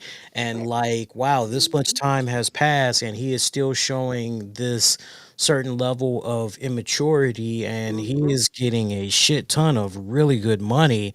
Go look up his Mm-hmm. salary if you don't believe me. I mean, he's being paid Mm-hmm. really, really good money, and this is Mm-hmm. how he's conducting himself. I did see a little bit of his Mm-hmm. gameplay against the Lakers, and I Was did it not. enough to essentially give That's where give I was. fans That's where something I was. to? No, this is what I was alluding to. This is what I was alluding to. When he is focused, when he is yo, I am one of the absolute best. I'm gonna show you why I like deserve every single freaking dollar that I get. Why I'm getting the contract I'm getting. Mm-hmm. When he decides he wants to play and let it be about the game itself, and not about feelings Mm-hmm. and all that shit, he is an explosive player. I mean, he's got great speed. His passing is so on point, but I mean, he's so explosive with the speed as far as powering through to the paint and all that, Mm-hmm. and making a quick fast play, and scoring within the paint.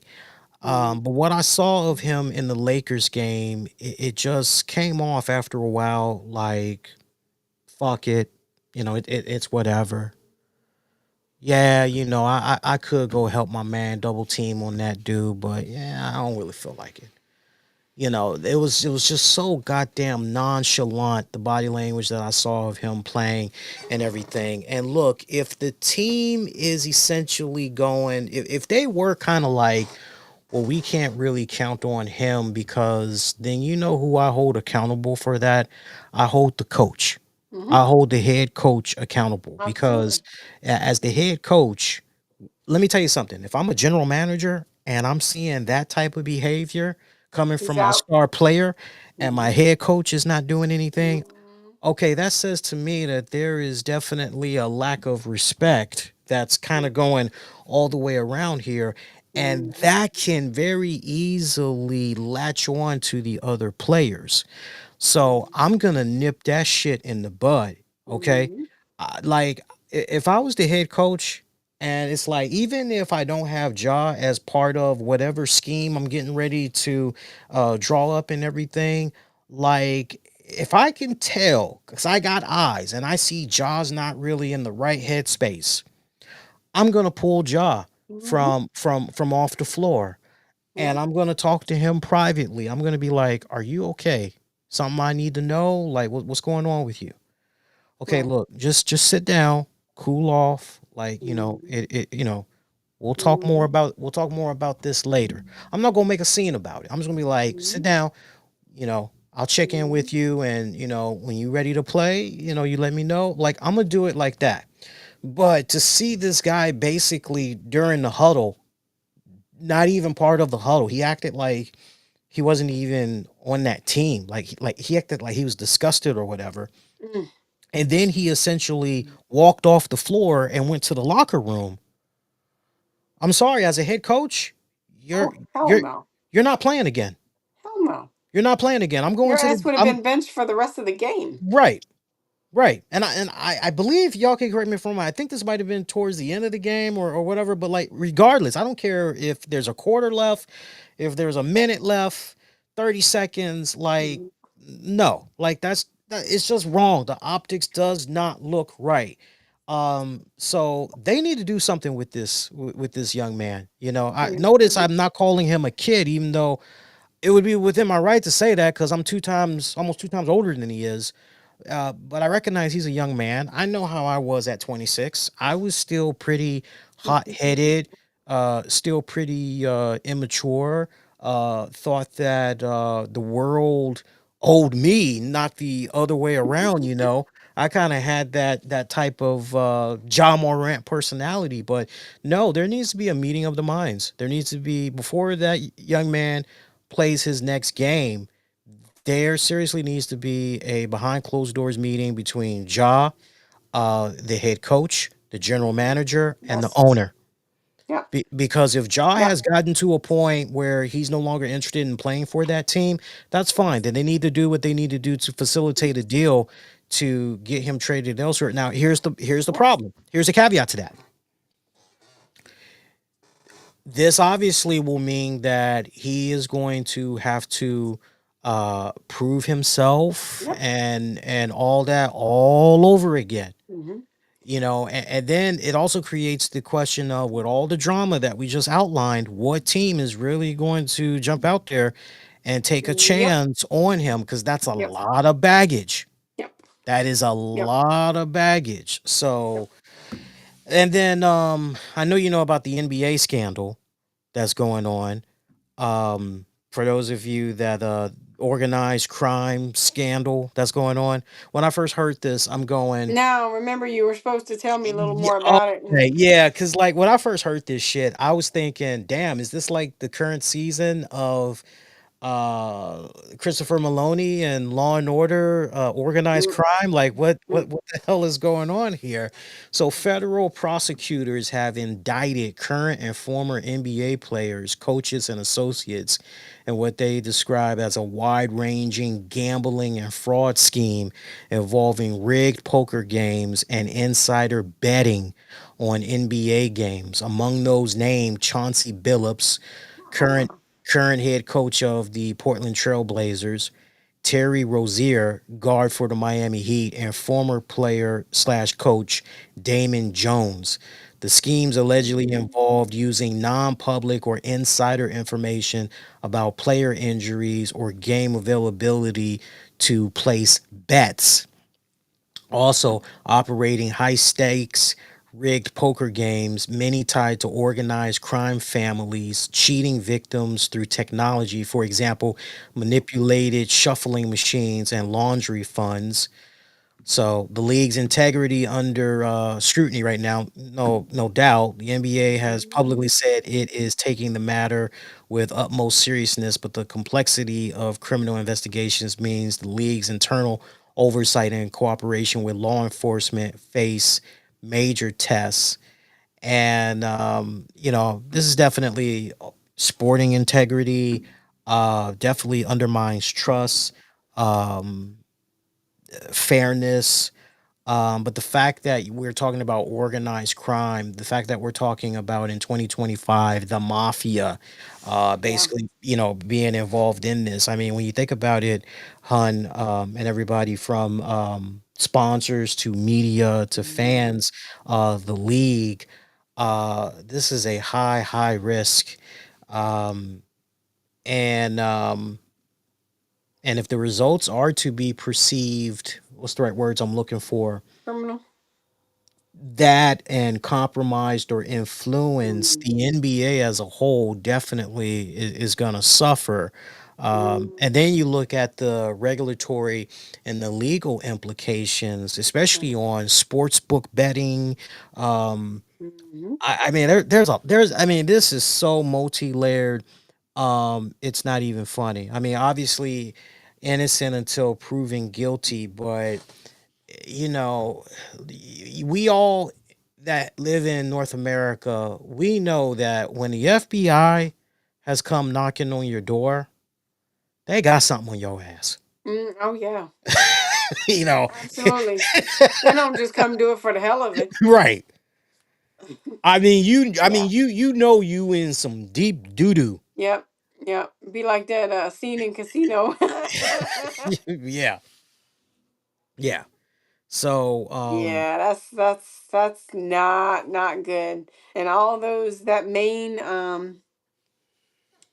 company, what is it? Sports betting? The King's Draft.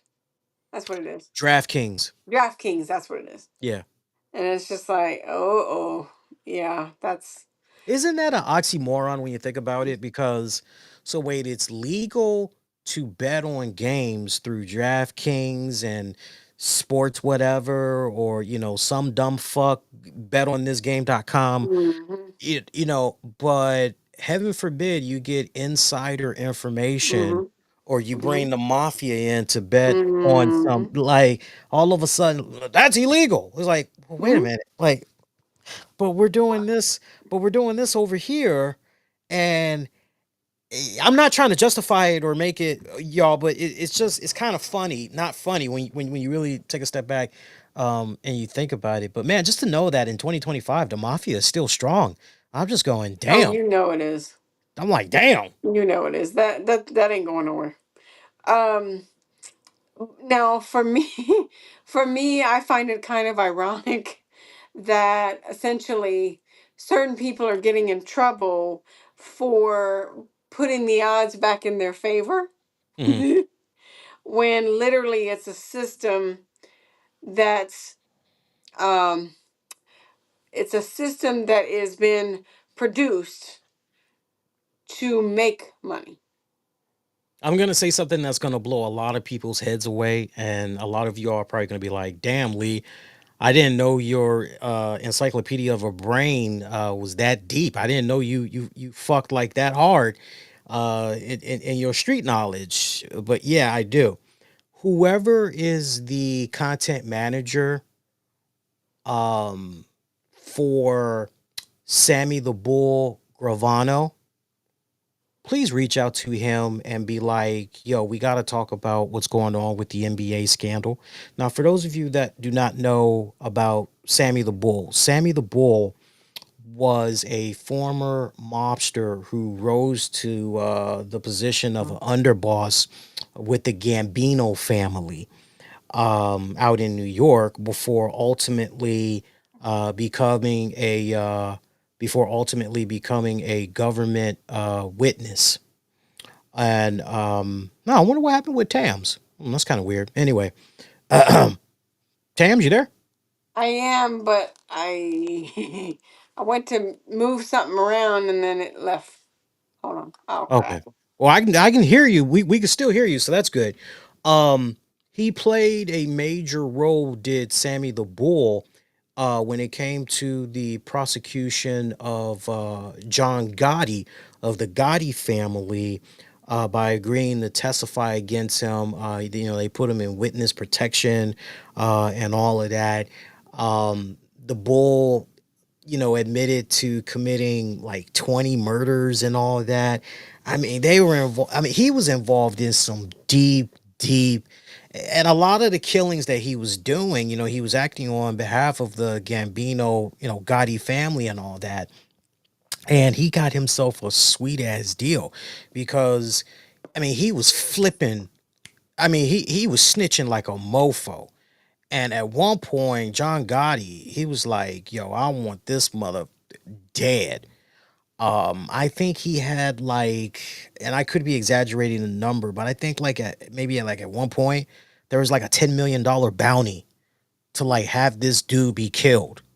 Okay, and he escaped. This is the crazy part. Sammy the Bull, he escaped prosecution because he gave them so many people that when it came time for him to face Judgment Day, they were like, "Oh, well, his testimony it led to the convictions of this. I think he gave him like 50 convictions or some shit like that, some ridiculous number." Wow. And so he was able to go into witness protection and all that, and was living a nice, quiet life in what the hellville. Did pretty well for himself, but then found out that his son was selling ecstasy or something. And rather than say to his son, "What the hell are you doing?" he goes, "You got to give me a piece of the action." Eventually, him, his son or sons, daughter, mother, that whole family, they go down. Sammy the Bull ended up doing, I don't know, like 20 something years. He got out a couple of years ago, but he's been doing a podcast ever since. I watch it from time to time. I would love to hear him go over what's going on with this whole NBA scandal, and I bet you he could shed a lot of light on.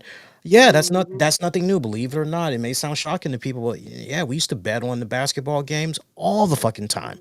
Mhm. And I would love for him to just the inner workings and how all of that would play itself out so we can kind of understand this a little bit more.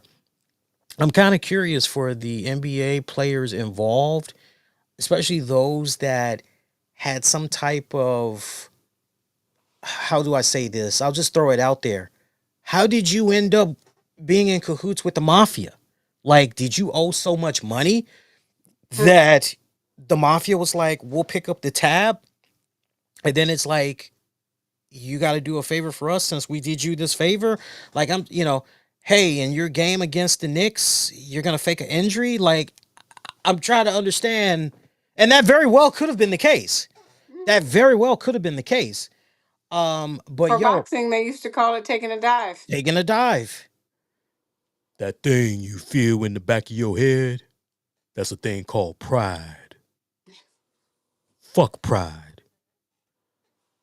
In the 10th round, your ass go down. Ving Rhames, Pulp Fiction. Mhm. When he was saying to Bruce Willis, he's like, "Say it." Mhm. It's like, "Say it." 10th round, my ass goes down. My man. Um, but like, I find this to be the most fascinating because you and me, we remember when the baseball steroid scandal, Mhm. and I was huge into baseball at that point. But once I found out that Mark McGuire, Sammy Sosa, and Jose I Canseco, actually was watching. Actually, I was actually watching baseball at that point. yeah, when I found that shit out, I was like, "Yeah, I'm out." Hmm. you know, Yeah, for me it was McGuire, Sosa, and Ripken. Oh, Ripken. I miss Ripken. Mm-hmm. Seriously, Ripken, God bless him. He got out at the right time. He did. He really, really got out at the right time, Mm-hmm. you know. But we went through that scandal, and it was like, and then we also experienced the scandal with Lance Armstrong. Right. So, Mm-hmm. I mean, there's no telling how this could go down. I mean, this could open up some really, really like, let me tell you, and why I'm going on and on and on about this. I don't know if there's any truth to it. And I'm not trying to throw slander. So don't take it this way, folks. But it's already a little bit of whispers. LeBron could have been involved somehow. So, Well, now. you know, and if one motherfucker that's caught by the FBI and is interrogated and all that, it leads to another, and it's like, yo, I know where the bodies are buried, and like this person snitches, this person. I mean, we Yep. could be talking about a pyramid Mm-hmm. that is going to be unraveling for years to come. Yes. You know what I'm saying? So, and Mm-hmm. it's kind of one of those things where it's like, I don't know how close. I pray to God like it don't involve LeBron directly. I hope it's a case where it's like indirectly, like somebody that maybe used to be part of LeBron's camp. You know, I'm hoping it's some shit like that, because that would just surprise the hell out of me if it turns out. But at the same time, it would also definitely, just hypothetically speaking, if it turns out LeBron does have some type of, you can forget about the GOAT argument. Yes. Yes. You say what you will about That Jordan. that that that him in that realm would be no more. Yeah. Let me ask you this real quick. Charles Barkley was trying to say that for these players that, because Kenny Smith, of course I'm talking about inside the NBA guys. They were talking about this, and Kenny was saying, hey, I just don't understand. Obviously these guys, they have an addiction problem and they need help, and Charles, and we know the type of gambler that he used to be back in the day. Mm-hmm. Charles was like, no, this is not some type of a mental psychological issue. These guys are just fucking stupid. Yeah. Yeah. So what Yeah. what's your position? What's your position on that? Hearing those two narratives, which I'm curious where your headspace is at. My headspace is that whisper in the night that says, "You want to make some extra money? Yeah. What do I have to do?" Kind of thing. To be honest with you, it's almost like the crooked cops. They're cops, but then they can also get a little extra money as long as they don't get caught. And sometimes after so many years, you don't get caught, you don't get caught, you don't get caught. And then you get more bold and more boisterous about it. And then it's like, oh, fuck. But how do you justify these players that are making these? And let's be very specific, because the scandal we're talking about, the NBA scandal. I mean, everybody. What would you say without even looking it up online? What would you say the starting salary is for a basketball player in 2025? Would you say like easily a million to maybe Oh, three yeah. $3 million, like easy? Or higher. Let's be generous. Let's lowball. Let's lowball. Okay, say it's 2 million. Okay, so after taxes, that's probably going to be A million and two, maybe. maybe I maybe a don't, million, maybe a million 200, yeah. right? Yeah. Right? Okay. Okay, so what I'm trying to understand is, if you got all that money, right? If Aunt Sue, if Grandpa Bill, if your sister Megan, hey, look, here you go. Here's your money for your house. Hey, I know you were trying to fix those pipes in your home. Here you go. Hey, I know you just got married, and you weren't able to do that cruise. Like, here you go. What I don't understand is you got all that money. Mhm. Why risk that, right? That great salary. Why risk it to basically go in and be like, yeah, man, I can make like $50,000 off this one game.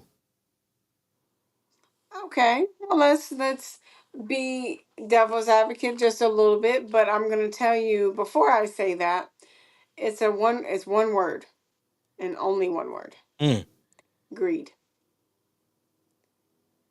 For some, mm, it's greed. Now, because the more money I can make, the more I can spend, the more, all of that. I mean, mm, that's just a law of attraction. When you make more money, you spend more money. That's just how it is. mm, Now, the other thing is, um okay, these athletes.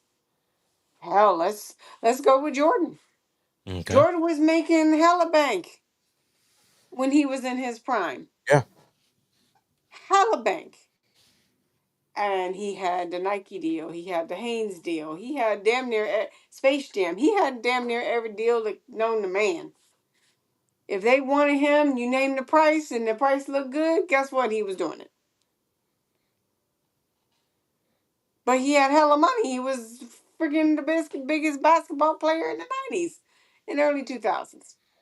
Let's not forget, because we watched The Last Dance. This was the same Michael Jordan that would walk past a hallway, see the security staff crew playing dice, and want to get in on the action. Exactly. So, to your point, Greed. Hmm. also factor in high stakes pressure. Yep. Um, Definitely the high stakes pressure that's Hmm. in there. The thrill seeking, Right. the thrill Yep. seeking. Yep. So, not necessarily,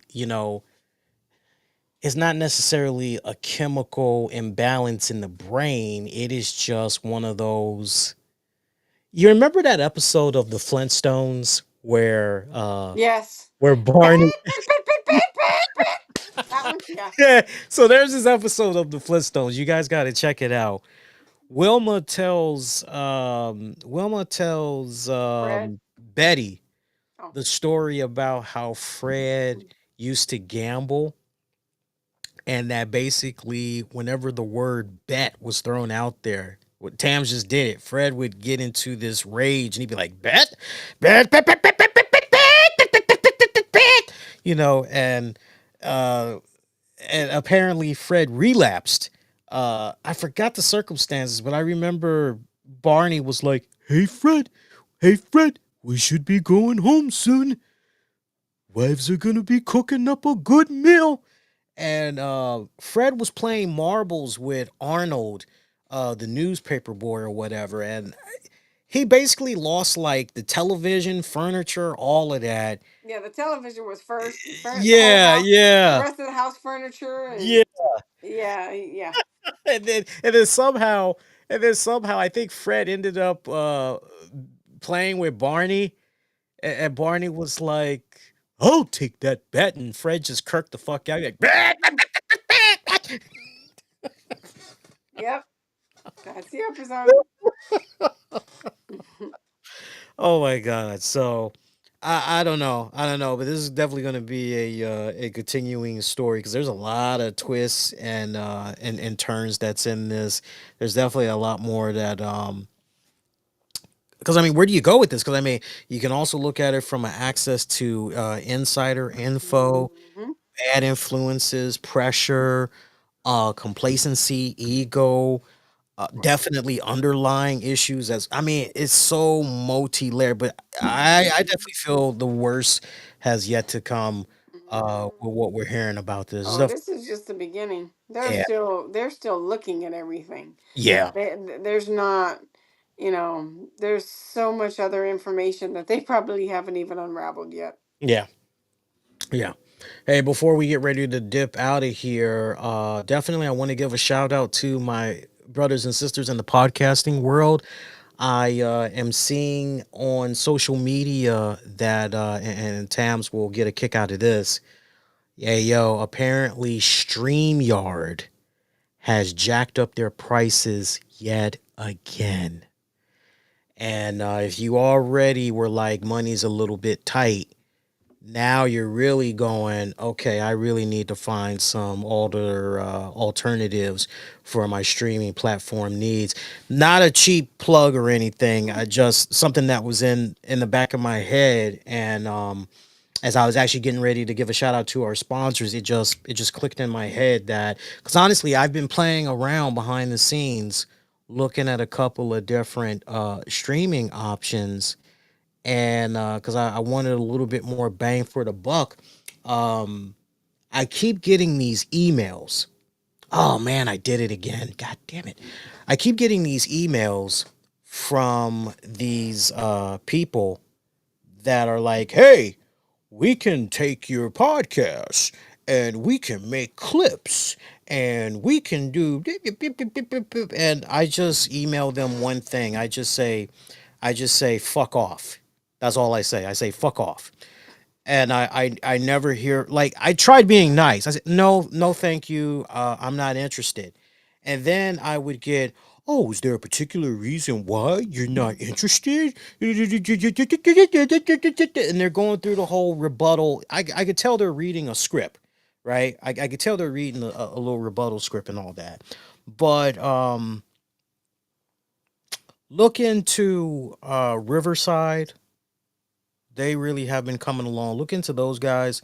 And I would also, it really just depends on your budget. Really, before you jump on whatever is meeting your budget, make sure that all the features that you're accustomed to is already there. And like, if they give you some new stuff that's like, oh, well, that's, like, so for instance, Riverside, I'm taking advantage of a 14-day free trial that they got going on right now.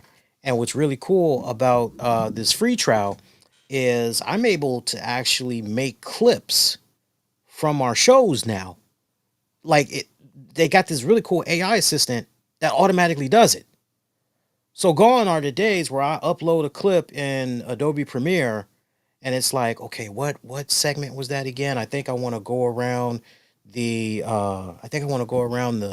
10-minute, 40-second mark, or nah, I don't have to do all that. I just upload my clip to Riverside, and Riverside will, after several minutes, it's scary accurate. Hey, here's what we recommend for some really good clips. And if you like it, you export it and you automatically put it on whatever platform. Can't beat that. And I think you're able to do that for like $20 a month or something like that. So I'm like, okay, okay. I'm not sponsored by these guys. I'm just letting you know what I'm doing behind the scenes because I am trying to, help out the YouTube channel more and everything. Shout out to the good folks over at justmovieposters.com. Holidays are here. Don't let your walls As be. Lee keeps reminding me, guys. Yes, that's right. The holidays. Hey, hey, we got our tree set up. If you guys seen the pictures, we already got our Christmas tree set up. So holidays are here. Don't let your walls be blank any longer. Head over to justmovieposters.com for awesome movie posters. Transform your space, show off your fandom, and banish the bareness once and for all. You can also follow them at JM Posters on Twitter, and they are on Facebook at justmovieposters.com. You actually got to spell out DOT and then COM on Facebook, justmovieposters.com. We're also brought to you in part by our friends at TerraPaulPremium.com. Wake up your senses with bold flavor and smooth vibes. TerraPaul Premium brings you top tier coffee and teas crafted for people who love quality, energy, and most importantly, good tastes. Rich blends to chill herbal sips. They've got your daily fuel covered. Check them out today. TerraPaulPremium.com. We're also brought to you in part by, it's so funny, I actually did a dramatic pause because I was about to say the RCWR show with Lee Sanders. No, this is wrong night, pal. I want to learn SQL.com, your hands on gateway to mastering SQL. Your next pivot in tech begins with a solid query, building reports. Learning SQL is fun, practical, approachable. If you've always wanted to level up your data game, visit I want to learn SQL.com. Last but not least, and I got a fun story for you on this one. We're brought to you in part by the IMEI radio station. So I was doing something with my car earlier today, and I actually was listening to the IMEI radio station for a little bit. And I also I love listening to smooth jazz on iHeartRadio. It's a station, it's a live station. And Tams, I did not know this, but all these years that I was listening to this particular smooth jazz station, and I was hearing this really great narrator that would be coming in talking about the latest music and blah this and blah that, and I was listening to a new jazz music countdown show that this guy would do on the weekends, and I'm going, man, his voice is good. I'd love to pick his brain, get some pointers, da, da, da, da. All these years, and I've been listening to smooth jazz for like at least 10 years. Fucking Dave Koz. Wow. Interesting. This is apparently Dave Koz's. So, for those of you that don't know your jazz, Dave Koz is a very renowned, respected um, saxophonist. I feel like that's right. I think saxophonist. Mm-hmm. And like I mean, he's done it all. I mean, he's right up there with the Ramsey Lewis, with the Boney James. He's definitely high up there. And so yeah, this is apparently his station, and all the ads that you hear, like that's him. I did, and the shows that he does on the that's Dave Koz. I'm like, holy shit, Oh wow. newfound, Interesting. yeah, newfound respect. Learn something new. But yeah, the IME iRadio station. Check them out. Your global soundtrack featuring the hottest indie artists from the 90s, 2000s, mixed in with today's top 40 hits, some hidden gems. Discover your next favorite track. Tune in, vibe out, and you can listen to stuff from all around the world, definitely from Europe, from Canada. Check them out. IME iRadio station, streaming 24/7. So your next edition of shows, I'm definitely coming at you guys Monday night after WWE Raw goes off the air.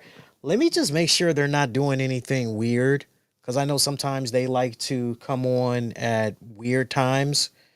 I believe they're going to be coming on Monday night at 8 p.m. Eastern, but I'm just looking to, yeah. So tomorrow night, Monday night, November 3rd, 2025, they'll be on at 8 p.m. So we'll come on live after they wrap up.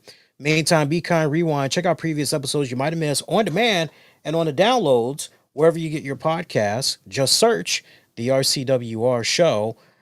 She's the beautiful and the lovely Tammy. Lee Sanders, we're wishing all y'all to be safe. Most importantly, be kind to one another. We'll see you next go round. Adios.